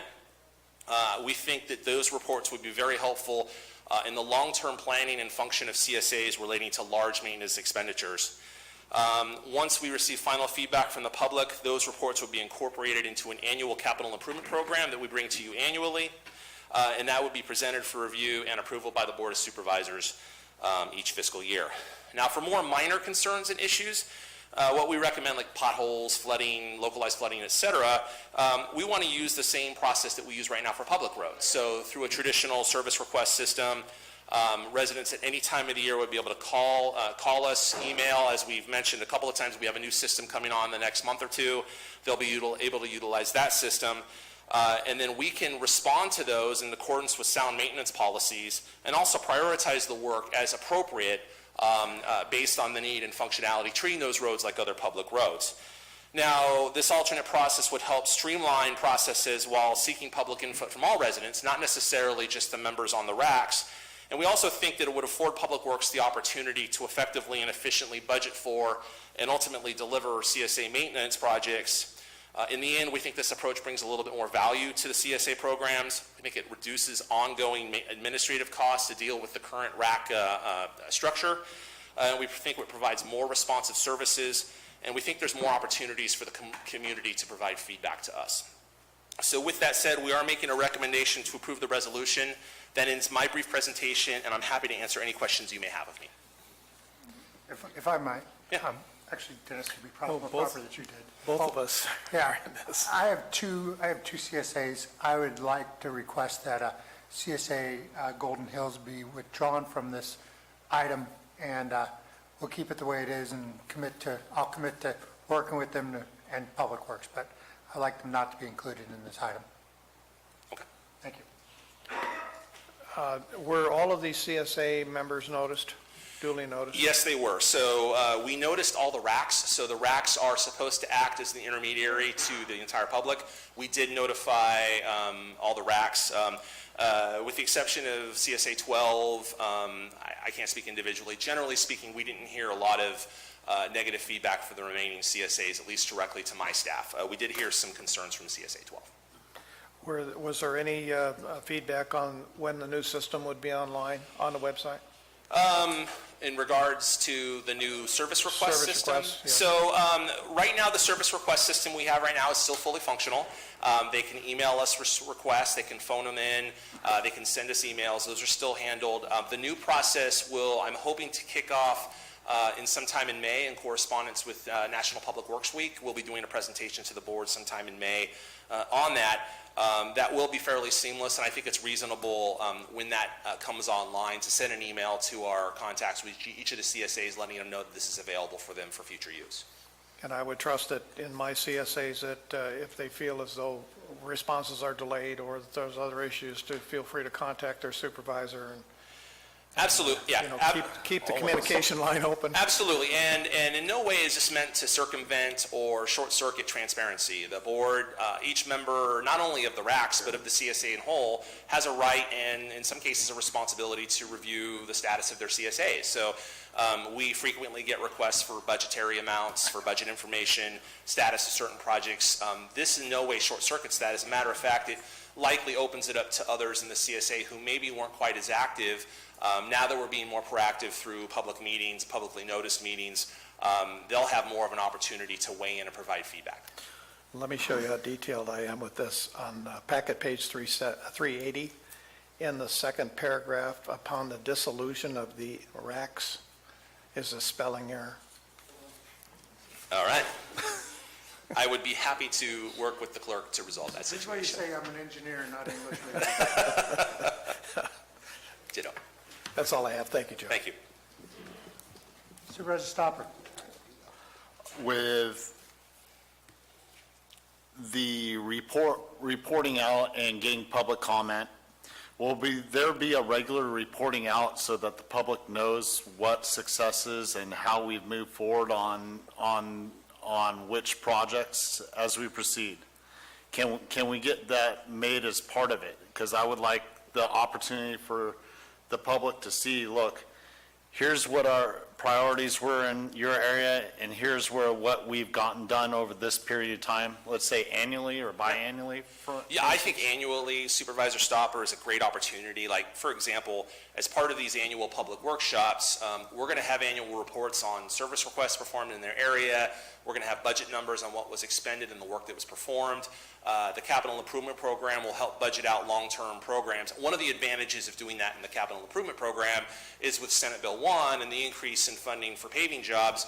By utilizing either overlays or slurries, chip seals, resurfacing projects, by piggybacking CSAs onto those projects, we'll get economy of scale by being able to deliver, getting lower costs by having much larger quantities. If we were trying to deliver those projects just by CSAs alone, we'd be paying a hefty premium with the CSAs that they may not be able to shoulder. So there's a number of advantages doing it that way. And I think, the public meeting is an opportunity as part of the engineer's report that we prepare each year, having that information available. And then anyone who comes to the meeting or expresses interest will be part of a mailing list that we send out each time we have these reports. So I think those are all, again, they're all steps to try and, while we're adjusting the structure, I think in the long run, this is going to actually improve our connection to the CSAs and to the individual members in each of those districts. So to simplify that, you're saying we're getting more bang for our buck while providing better transparency. I think that's a excellent synopsis. I don't know if I could say it that much better myself. I do have one question, quick, Josh. Sure. This is that heightened time of the year on weeds and weed spraying. You probably get a lot of calls from the CSAs over when are my roads going to be done. Yeah. Is there a better way to communicate that? No, right now, the best way to do that, Supervisor Mills, is to call us directly. And we're just starting to gear up in that time of year to perform that activity. Once you start getting in the winter, especially with winds and et cetera, there are some concerns, and particularly with spraying and with higher winds and the dispersal of spraying. But this is the time of year, assuming it's not pouring rain, to perform that activity. And under normal circumstances, they should be calling us, putting those on our radar, and we'll perform that as we do in other roads in that area. It makes a very logical nexus to perform that at the same time. Thank you. Mm-hmm. Further questions from the board? Is there any public comment? Ma'am?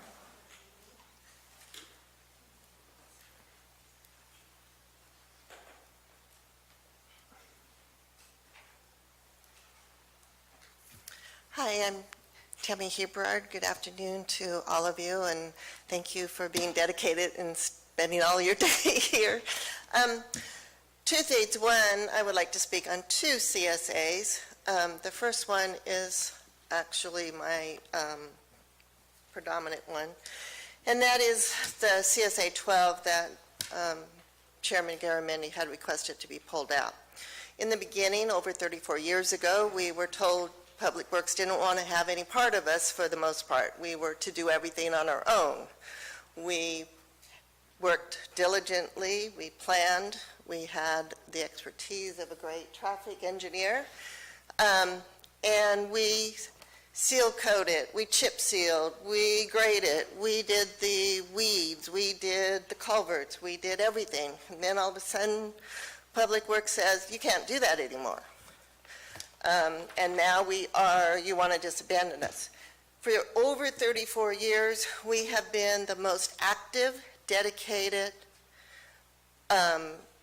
totally committed, both with our property owners and with our road committees. We have, and your realtors will tell you the same thing, we have some of the best roads in our subdivision.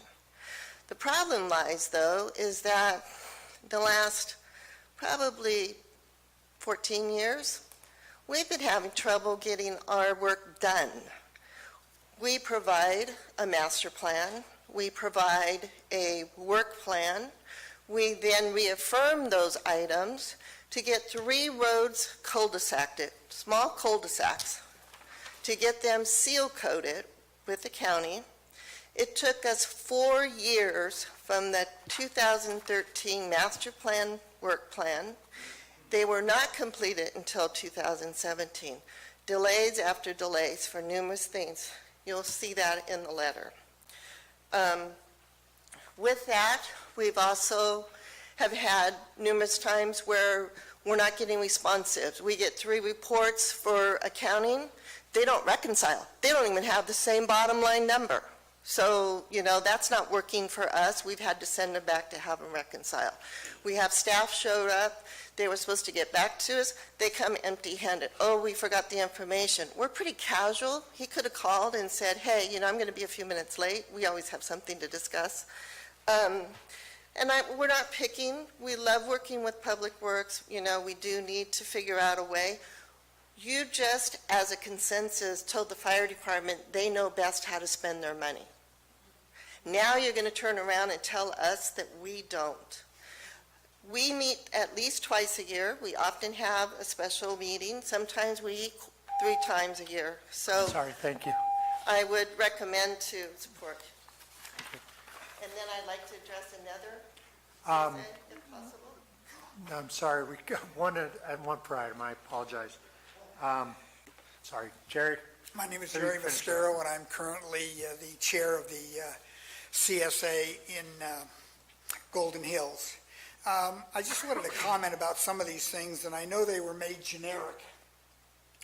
But to my knowledge, and I've only lived there for 22 years, we've never had an issue with non-compliance with the Brown Act.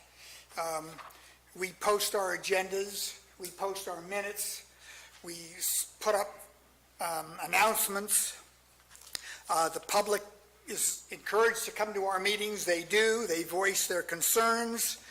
I mean, there's just a lot of things in this piece of paper here that are kind of insulting to CSA 12. We work good together. Everybody's happy. We had a vote. Everybody wants to retain the CSA. I didn't want to go over all these pages of notes I made because they're just all the things that we do.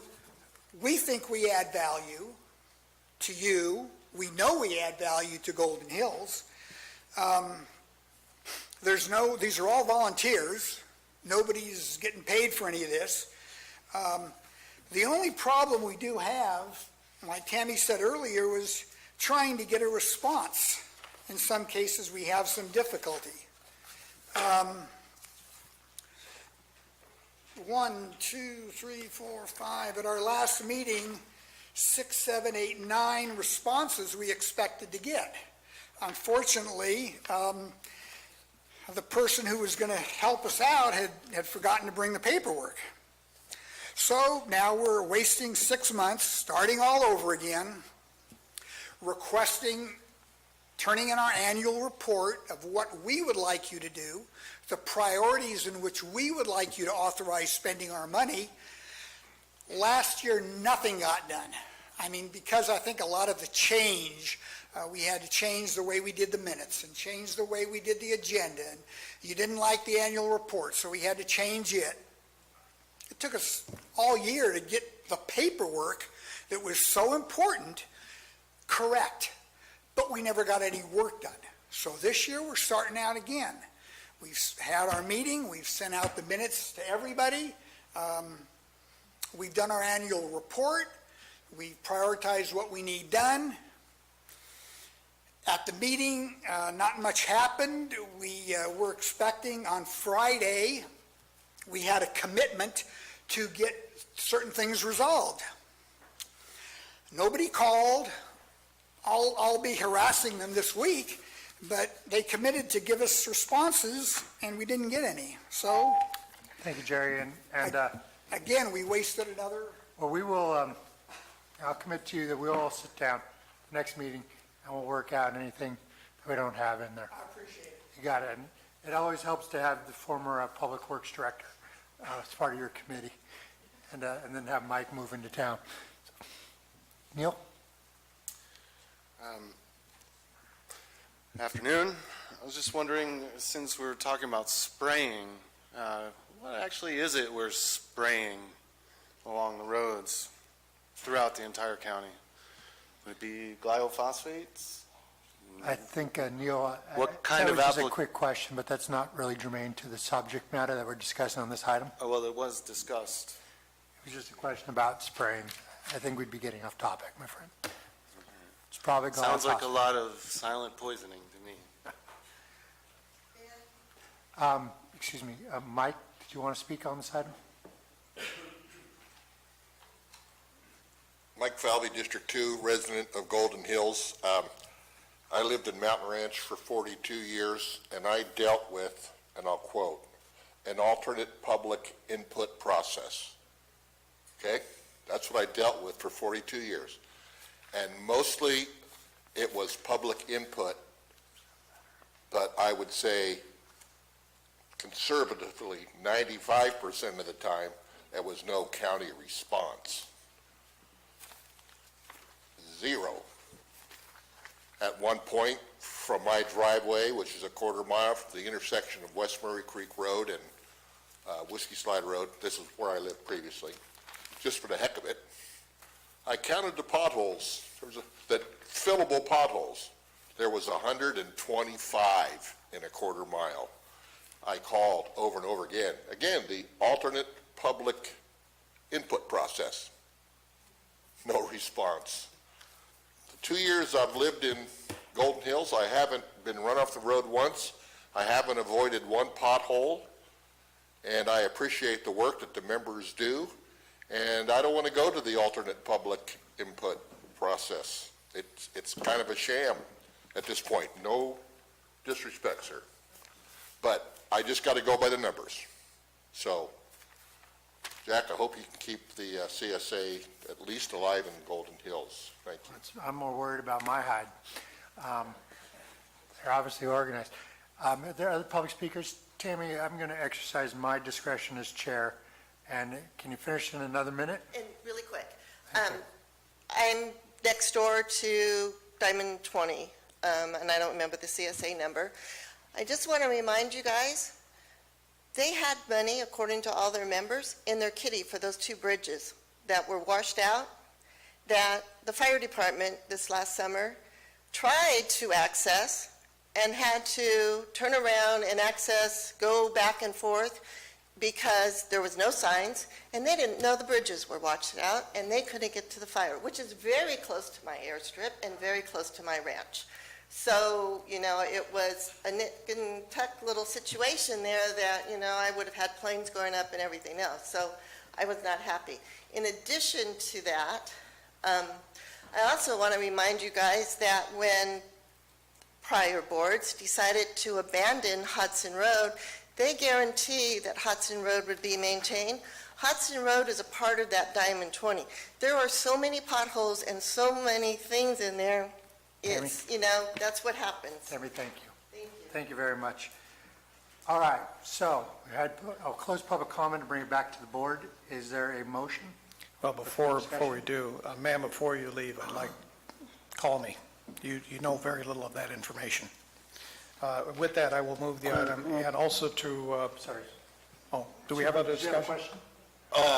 question? Just one question. Are you removing Golden Hills? Is That's that what I was removed gonna already? be part of the All right, motion. all right. And we were going to dissolve the CSAs except for CSA 12 and replace those with committees with alternate public process. Okay, we have a motion. Is there a second? I'll second that. Moved by Supervisor Mills, second by Supervisor Stopper. All in favor? Aye. Aye. Opposed? Passes 5-0. Thank you, Dennis. I was just making sure. That's right. All right, let's open a public hearing on item 30. Item 37 is from the Ag Department to conduct a public hearing and extend interim ordinance 3113 concerning hemp cultivation by a 4/5 vote for a period not to exceed 22 months and 15 days, and by a majority vote issue a status report on actions taken to alleviate the need for the interim ordinance. Director Wright. Good afternoon, Board. It's a rainy day out there. You guys have It looks like. pretty much, that was the one good thing about going long, you know, you missed the cloudburst. We had quite the cloudburst, which included a little hail, and I was in the middle of it on the way over here. But anyway, thank you for having me today. When I think about the hemp situation in our county, a quote from Yogi Berra comes to mind. And I've used this before when we were contemplating cannabis. But Yogi Berra said, when you don't know where you're going, you got to be careful, because you might not get there. And that really applies to the hemp situation today.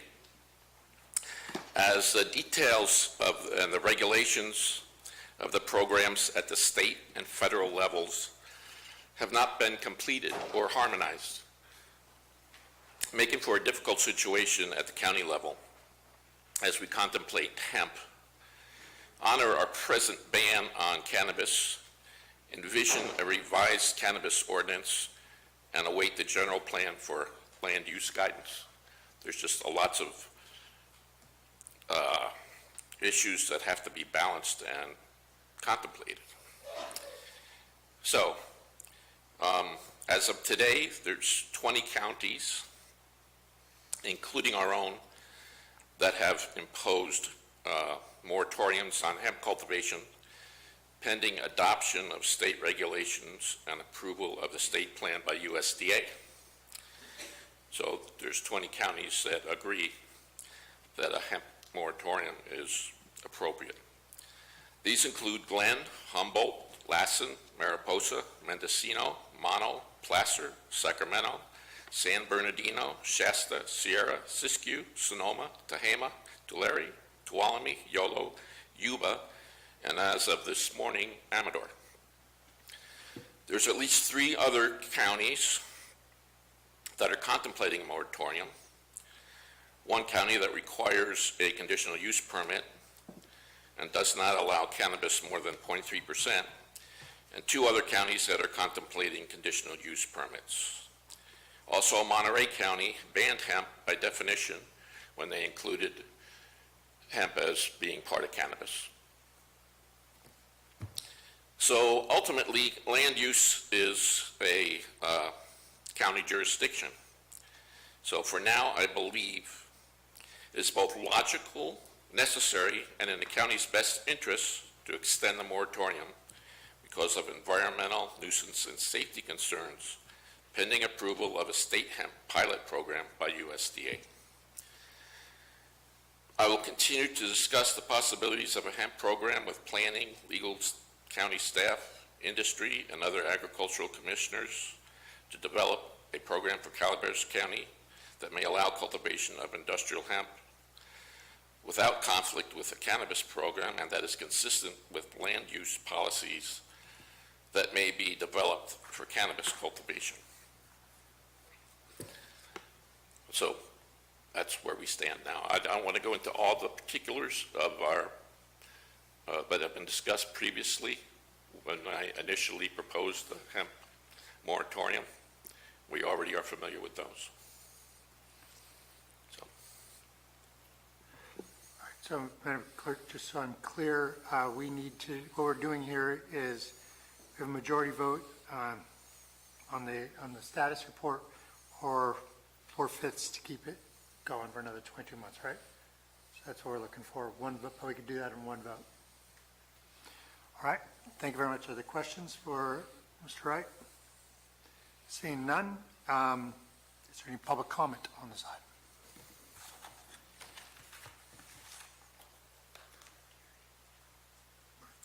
We're in the middle of here. Choosing to continue this moratorium will certainly result in the die-off of another half of the county-approved farms. It's incomprehensible to me that after all the anguish that Calaveras cannabis farmers have been put through, that we would also be precluded from the one federally legal agricultural commodity that might help recoup some losses. This moratorium is timed perfectly to witness the CBD market crash so that it's not worth anything anymore to grow. If a cannabis ordinance is passed this year, it will prevent us from working until next year without specific, immediate, acute action. This could still be achieved by way of bold leadership next week. Allowing approved farms still in existence to operate this year will keep the only incubating industry around here on life support. County-approved farms deserve the right to operate with one strain of the plant or the other this year. Our community has been repeatedly denigrated since the inception of the original UO. We have been treated like dirt, called criminals and environmental terrorists, yet we still keep coming back for more abuse because we just want to comply and assimilate without any more bigotry. The $9 million remaining in the general fund comes from Measure C taxes. Not being able to work this season will result in another 50% of us being shut out from state licensure because we can't afford it anymore. Failure to allow a legal growing season means that the ordinance you plan on writing will be for people that don't even live here yet. Is there a better way to define our rural quality of life than to look at the past? The agricultural and forestry element of the general plan from 10 years ago states 50-acre minimum parcel size for agricultural lands under the Williamson Act, 40-acre minimum parcel size for agricultural lands in a land use designation of biological resource, 20-acre minimum parcel size for agricultural lands, 5-acre minimum parcel size for lands adjoining agricultural or timber resource, 5-acre minimum parcel size for agricultural lands designated residential agriculture. No new parcels larger than 5 acres shall be zoned rural residential. Policy 1.2.2.3, agricultural operations shall be protected by the right to farm ordinance. 20-acre PUDs are not neighborhoods, but even if you choose to extend this ban, it is imperative that the item 3C be eliminated because hemp is a legal agricultural commodity. Precluding farmers from work, crop insurance, and loans is simply un-American. Allowing this to pass in its current state will ensure hemp is never grown here. Thank you.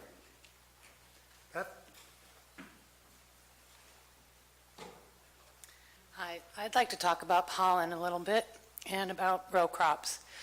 From the pesticide reports, it doesn't look like we have very much corn or row crops out there being cultivated. And I think while it's well-meaning to try to protect future cannabis permit holders, THC-rich cannabis permit holders, we've always had to contend with people having rogue pollen. And I just don't see that there is much interest in other places where hemp is grown in large, densely planted row crops that would be pollen producing. I think that most of the money comes through seedless, high CBD hemp. And I think that, you know, people that are organic farmers have to guard their organic crops from drift pollen from GMO crops and whatnot, and it really is up to the farmers to protect their crops. I think that we ought to reconsider this moratorium. I understand that there are still some details that need to be worked out, but I just really get uncomfortable when people talk about, oh, everybody's going to just, it's a subterfuge and it's just an excuse. You know, CBD is good medicine, THC is good medicine. I come up here and say it all the time. And those of us that applied and jumped through all the hoops, we showed that we were willing to work in good faith. I'm not interested in contaminating my neighbor's crops by letting rogue pollen go. I'm not interested in polluting the environment. I simply want to support my family and pay my bills. So I wish that you would not extend this for 2 years. I wish, like Neil said, you would seriously consider calling it an ag product so that we can qualify for financing and insurance and all the things that other farmers get to do. There aren't any guarantees in farming. It's hard work. It's not glamorous. but those of us that are willing to do the work ought to be allowed to. Thank you. Thank you. Tom?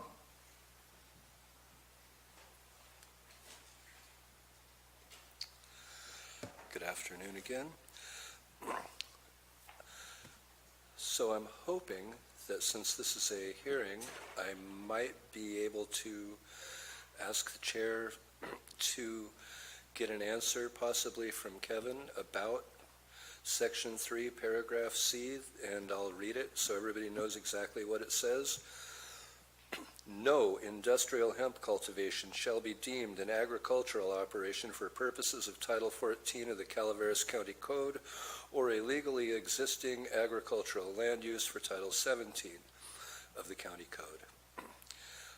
I would like to know what is the necessity of including that language and what is your intention by including that language?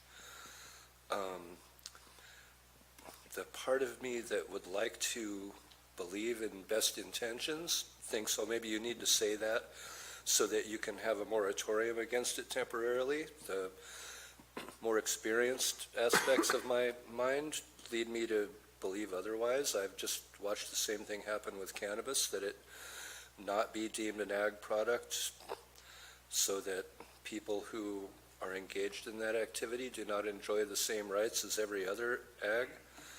And so if I could get an answer to that, I'd really appreciate it. Why do we want to say hemp isn't ag? Thank you. Thank you. Sue?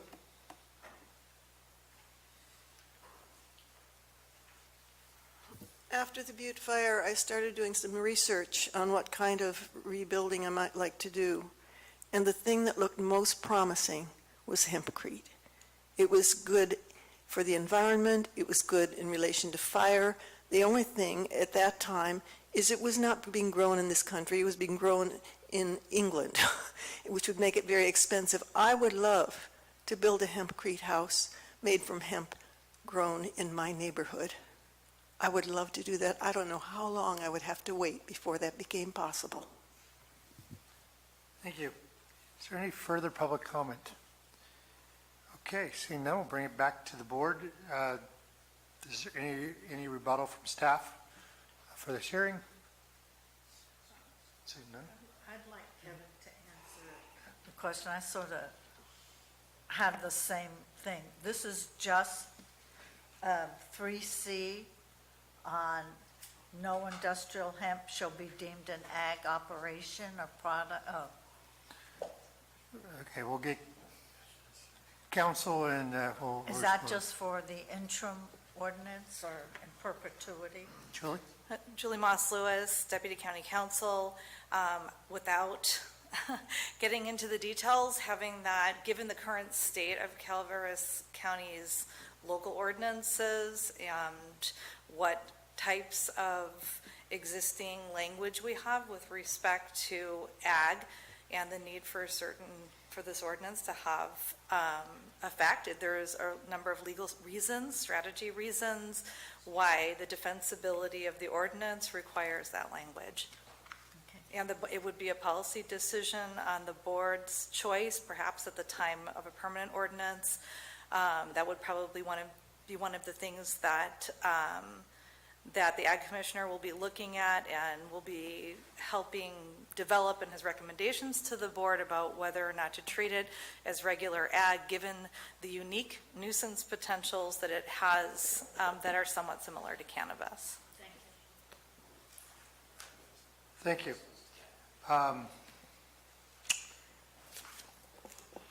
Seeing no more public comment, and we'll bring it back to any more questions from the board. Any further discussion or a motion? Chair, I'll move the item. Item is moved by Supervisor Mills. Is there a second? I'll second the motion. Second is moved by Supervisor Callaway. All in favor? Aye. Opposed? Passes 5-0, and we are closing the hearing. Item 38. Item 38 is from the Clerk of the Board of Supervisors to receive the 2018 Annual Report from the Hardwood Advisory Committee. So the Hardwood Advisory Committee met on December 6, 2018, and directed the Ag Commissioner to prepare the report on their behalf.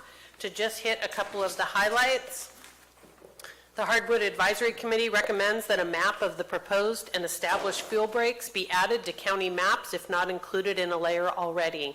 CAL FIRE and RCD member Gordon Long are able to furnish data to the county.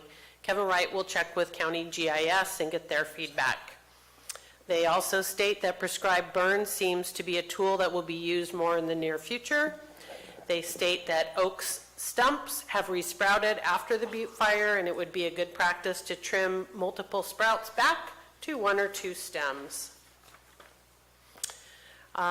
They did say that pine mortality went down dramatically in 2017 after the rains, and they recommend to the Board of Supervisors and the Planning Commission to modify the general plan and add, support the use of conservation easements and local land banks for the preservation of resource production lands, and provide a tool for project managers to mitigate the loss of rangeland, woodland, and riparian corridors that may be habitat for native oak, wildlife, and special status and sensitive biological species.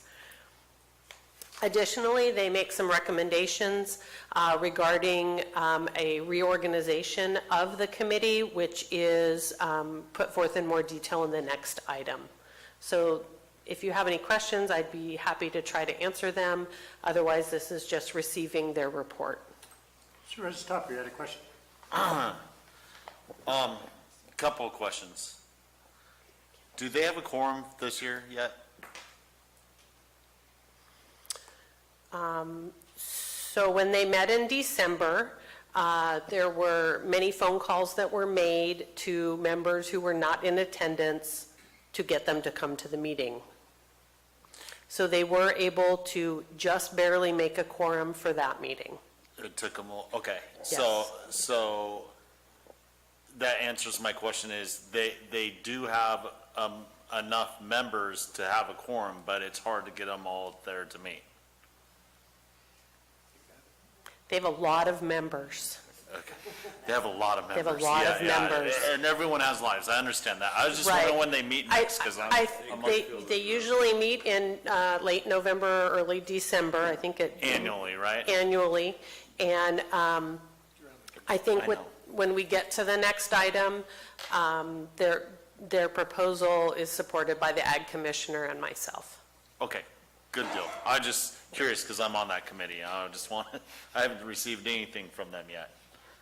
Okay, thank you. Other questions from the board? I have a question. First off, good report. There are points about mitigation at the end of their report. Will those be passed on to the planning director? Yes. So they can be included in the public comment for him? Yes. Okay, very I good. think he actually was copied already initially on this, but I will make sure that he gets it as well again. Well, these two agenda items are closely connected, so. They are. Madam Clerk, are we supposed to vote on receiving it? Yes. All right. Is there any public comment on this item? Will?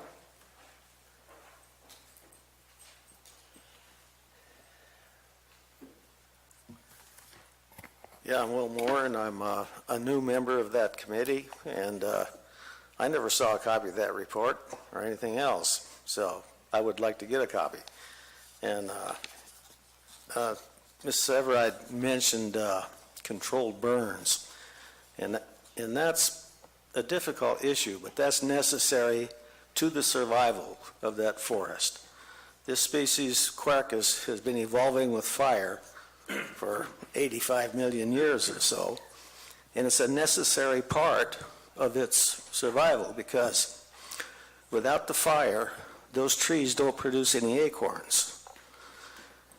They don't. If you watch it, and without fire, even if they do produce a few, the acorns fall in the grass, they never reach the ground. See, the only place there's any seedlings is where cattle have eaten off the grass, but the cattle eat the seedlings. So this control burn thing is necessary to the survival of this oak forest. Secondly, I've been looking at it as a resource. You know, with this global warming thing happening, this resource as a biofuel is becoming more valuable. In addition to that, it's a carbon sink. And in the process of harvesting some of that fuel, we could be planting new trees and there should be some federal funding available and state funding available to the county to increase the carbon sink. Anyhow, these are the thoughts I'm trying to work on, but not doing it very fast. Thank you. Thank you very much, Paul.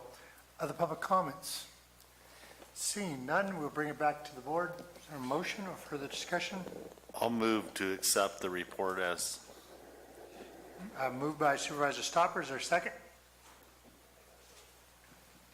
I'll second. Second by Supervisor Toffenelli. All in favor? Aye. Opposed? Passes 5-0. Thank you. Okay, so item 39 is from the Clerk of the Board of Supervisors to adopt a resolution reorganizing the membership of the Calaveras County Hardwood Advisory Committee by amending Exhibit B of Resolution 96-284. So, as part of their annual report, and I also discussed it with the Ag Commissioner. I'm sorry, I got ahead of myself. Okay, so the Hardwood Advisory Committee was created in 1996 and tasked with providing information to property owners related to oak woodland management. The membership was increased in 2010 to the following: a member of the Ag Advisory Committee, a member of Fish and Game Commission, a land developer, a woodcutter, a registered professional forester, a member of the Calaveras County Farm Bureau, a member of the Calaveras Tuolumne Cattlemen's Association, a graduate from the Calaveras County Master Gardeners Program, a member at large, and 2 members of the Board of Supervisors. The ex officio members on top of those members are the Director of the Cooperative Extension Calaveras County, the Calaveras County Ag Commissioner, the Calaveras County Planning Director, and the Calaveras County Assessor. The Hardwood Advisory Committee makes the following recommendations: reduce the voting members by 1 member of the Board of Supervisors and eliminate the woodcutter position. Be the first to review applications for new members and recommend their choice to the Board of Supervisors.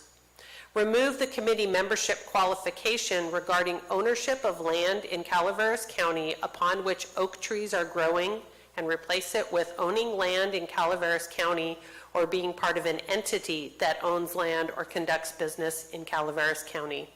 To just give you a little bit of information, right now the criteria to be appointed is you have to fit one of those many categories and you have to own land in Calaveras County that has oak trees on it. Since 2011, when I was hired here, we have never verified that anybody owns any oak trees or their property. So I very much agree with this recommendation.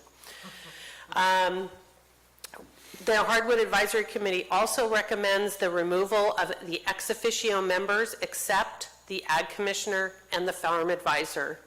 As stated in Resolution 96-284, the committee may request participation in an ex officio capacity of such other public agency representatives as it deems appropriate. And that they allow the Ag Commissioner and the Farm Advisor to chair the committee and perform the duties of Vice Chair and Secretary to facilitate conducting business. As it stands right now, the group meets 1 time per year, and they have to elect a chair and a vice chair every meeting. And the Ag Commissioner and the Farm Advisor are actually doing these tasks. So we'd like to clear up that language.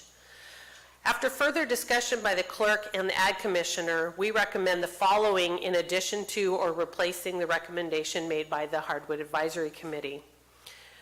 Reduce the voting members by 1 member of the Board of Supervisors, the woodcutter, and the member of the local Fish and Game Commission. The clerk of the board shall forward any applications for membership received to the Ag Commissioner for vetting and recommendation. This would assist in the appointment of members with applicable background and knowledge to contribute to the discussions. The Ag Commissioner should be the one to vet applications, considering the group only meets annually. Next, remove the membership qualification regarding owning land in Calaveras County upon which oak trees are growing, and replace it with a Calaveras County registered voter or being a part of an entity that owns land or conducts business in Calaveras County. Is that or and? Or. To remove the ex officio members, the planning director, and the assessor, these county employees or any others whose contributions enhance the discussion are always welcome to participate in these public meetings. And then lastly, allow the Ag Commissioner and the Farm Advisor to chair the committee and perform the duties of the secretary, in addition to the chair and the vice chair. So what that would look like, if you approve the recommendation by, the latter recommendation by the clerk and the Ag Commissioner, the membership would be as follows, and the terms would continue to be 4 years in length. A member of the Ag Advisory Committee, a land developer, a registered professional forester, a member of the Calaveras County Farm Bureau, a member of the Calaveras Tuolumne Cattlemen's Association, a graduate of the Calaveras County Master Gardeners Program, a member at large, and a member of the Calaveras County Board of Supervisors. And then the ex officios would be the director of the Cooperative Extension and the Ag Commissioner. Questions? Supervisor Stopper? I just would like to remain on the committee as the supervisor. There you go. Public comment. Diana, very good report. That's a complex puzzle you helped solve. And it was interesting in your report that it was designed back in 1996 when things were really go-go up in the woodlands. And I suppose if that ever happens again, we can always adjust. Always, and anybody can always be a part of the conversation. Excellent. Public comment. Well, is that a gift? Again, yeah, I'm Will Moore, and I own property in Calaveras County and has oaks on it, and I support the resolution, and I'm late for a meeting. Bye. Thank you. Other public comment? Seeing none, I'll bring it back to the board. Is there discussion or a motion? I'll move the item as is, as long as I get to keep my spot. Board Chair. Madam Clerk, excuse me, Counselor. Just a quick question. One thing that I would recommend that the board include in the motion is a modification to the resolution in the sense that it references superseding Resolution 01264 in the title and in the resolved language. And I would recommend that you substitute the term supersede with rescind. I withdraw my motion, and I move as Megan Stutfield has stated, as I'm not going to repeat that in its full term. Repeat that as part of your motion. You want the seat on the part? Come on, man. You know that board's not free. No. We have a motion by Supervisor Stopper. There's a second. Second. Second by Supervisor Mills. All in favor? Aye. Aye. Opposed? Passes 5-0. Well done, Madam Clerk. Thank you. So lastly, supervisor announcements. In compliance with AB 1234, chaptered as Government Code Section 53232.3D, board members shall provide brief reports on meetings they attended at the expense of the local agency at the next regular meeting of the legislative body. This report is required to include meetings attended for which there has been expense reimbursement, such as mileage, meals, lodging, or etc., but may also, at the board member's discretion, include any other meeting attended by the supervisor on behalf of the county. Thank you very much. Who would like to begin? Let's change it up. For Gary has to go every time first. Marita? I'll go first. On April 27th, 6 p.m., Moose Lodge, since today, this week's Library Week, there'll be a fundraiser for the Arnold Library. You can go over the famous Blagan Bridge, which won't be there in another year. I was at the Area 12 agency. Common Grounds has submitted a letter that they will not be providing congregate meal sites for Amador and Calaveras for the 1920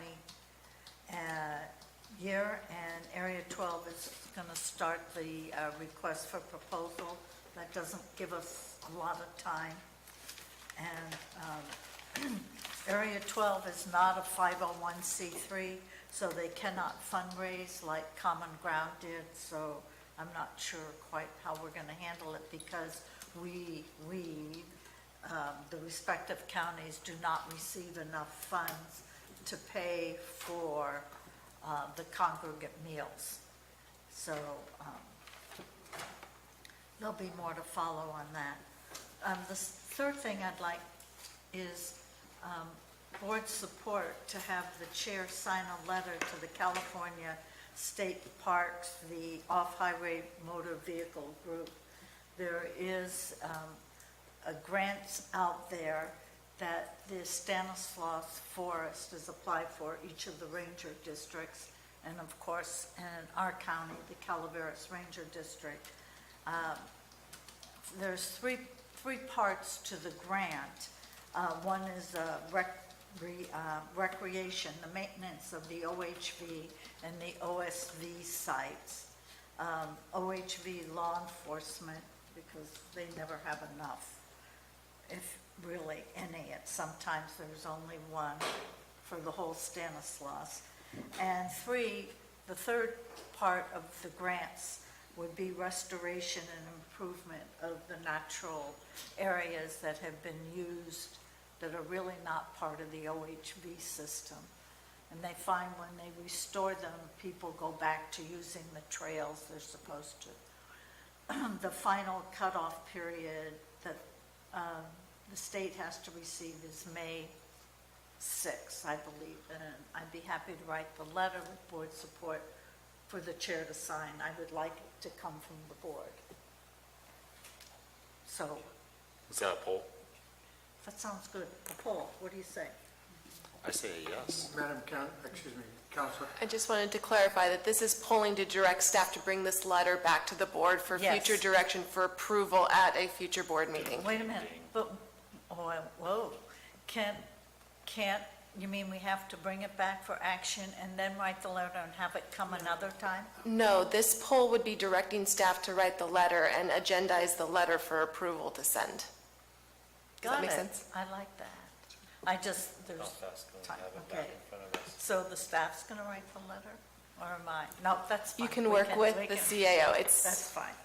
I would Action just- on the item will be at a future date. is Yes. On the what I'm- grant. But before May 6th, the letter has to be in. I would like the letter to come from the board. Will the grant be attached? No, there's 3 different grants. But is there a way for us to review the grants before signing Yeah, onto I a can letter? Yes, I can Please. send you the information. Have staff do it. No, I got it. I'll give it to them. I would and give it to you. I would recommend that if the poll is to direct staff to write the letter, look into this grant and provide all of the grants, plural, and provide all of that information to the board at this future board meeting, so you have full information before you as to whether you want to support this letter or not at that time that you would approve the action. Or amend the letter? I guess what my feeling is, I don't want to go through the work to do this if there isn't support to do a letter So from the you board. can poll the Let's board poll to board. see if they want to direct staff to bring an item back. They can't take any action today. No, I know that. I just, Let's Okay. poll the board. We can put the agenda item together. Interest? I'd be for it as long as Marita doesn't write the letter that we wouldn't see. Staff writing it would be fine. There's no staff to write it. We write our own letters. We know that. Ben? Yes. Dennis? Yeah, as long as we have the information. Yes, so looks like staff's directed to get on that. got it. That's it. That's it. Supervisor Mills? Yeah, I had a tour of Lake Tulloch with the sheriff April 1st. I thought at first it was an April Fool's joke, but it wasn't.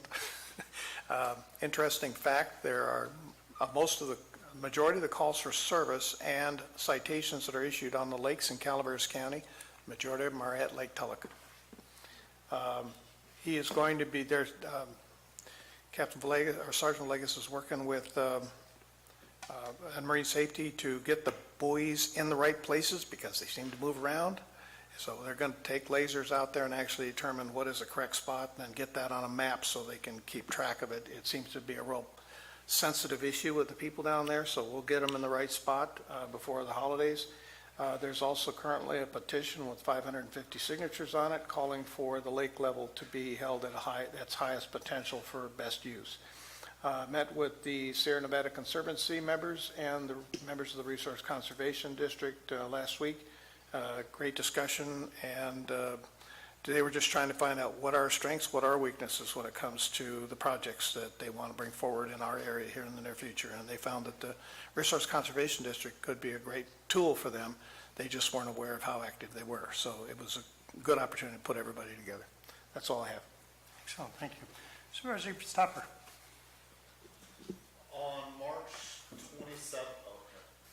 On March 27th, I went to the Fish and Game meeting.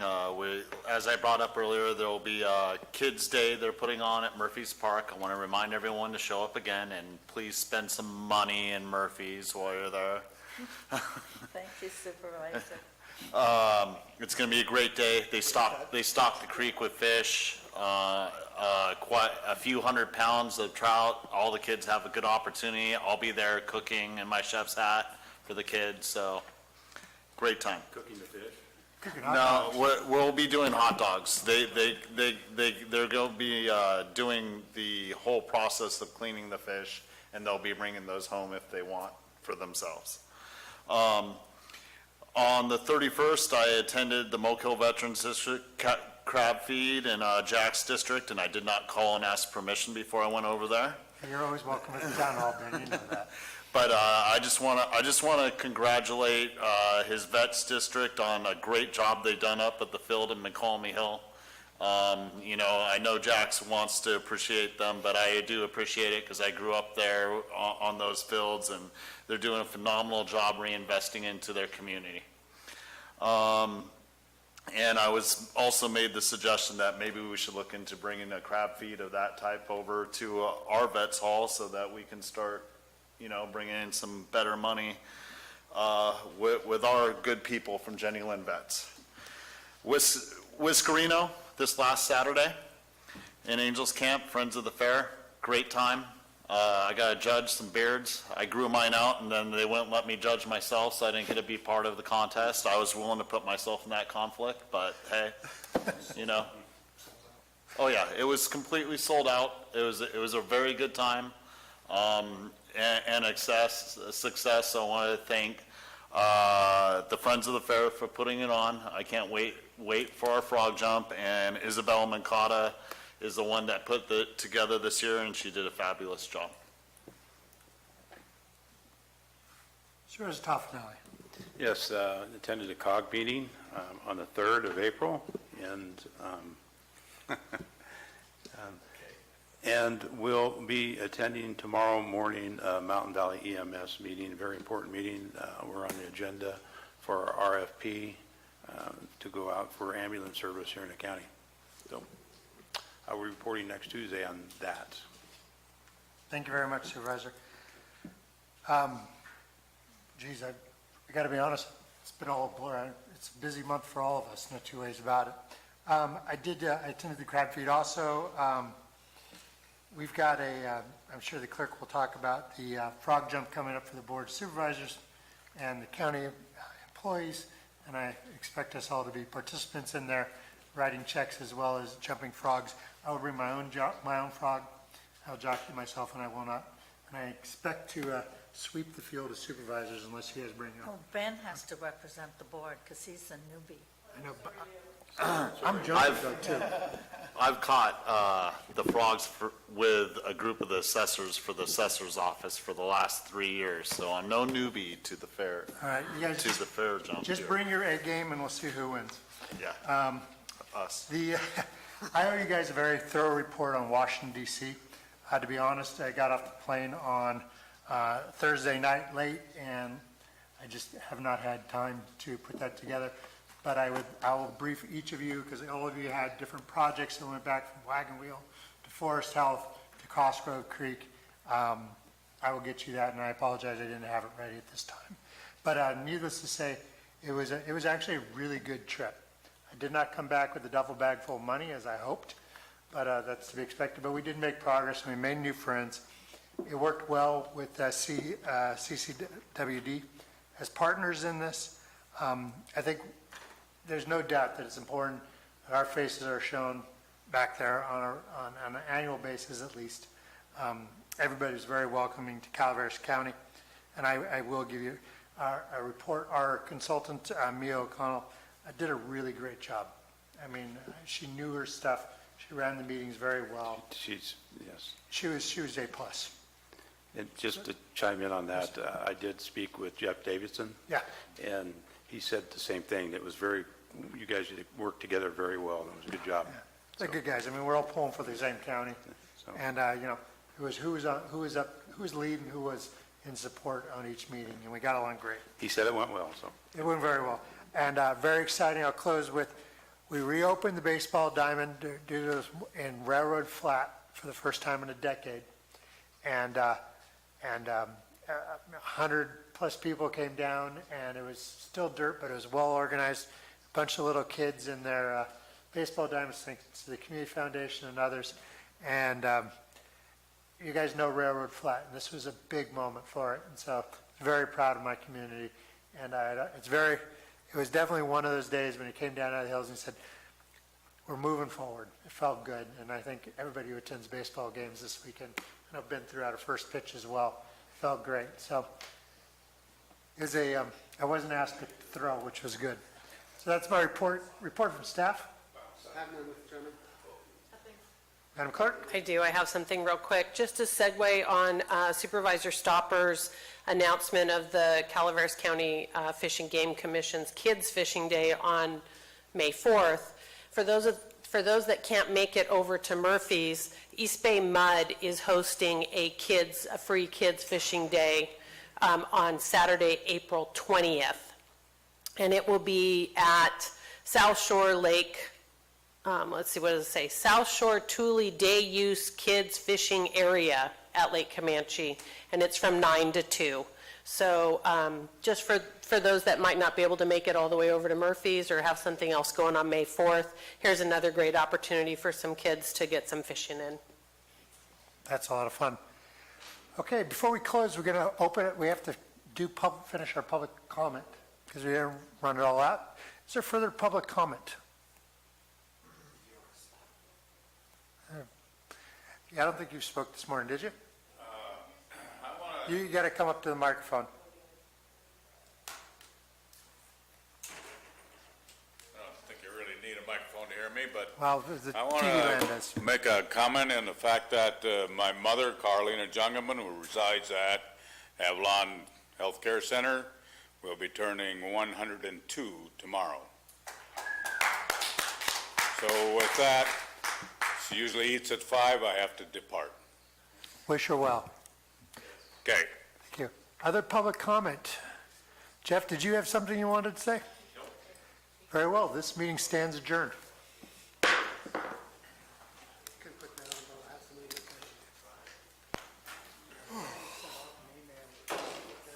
That's 5:10.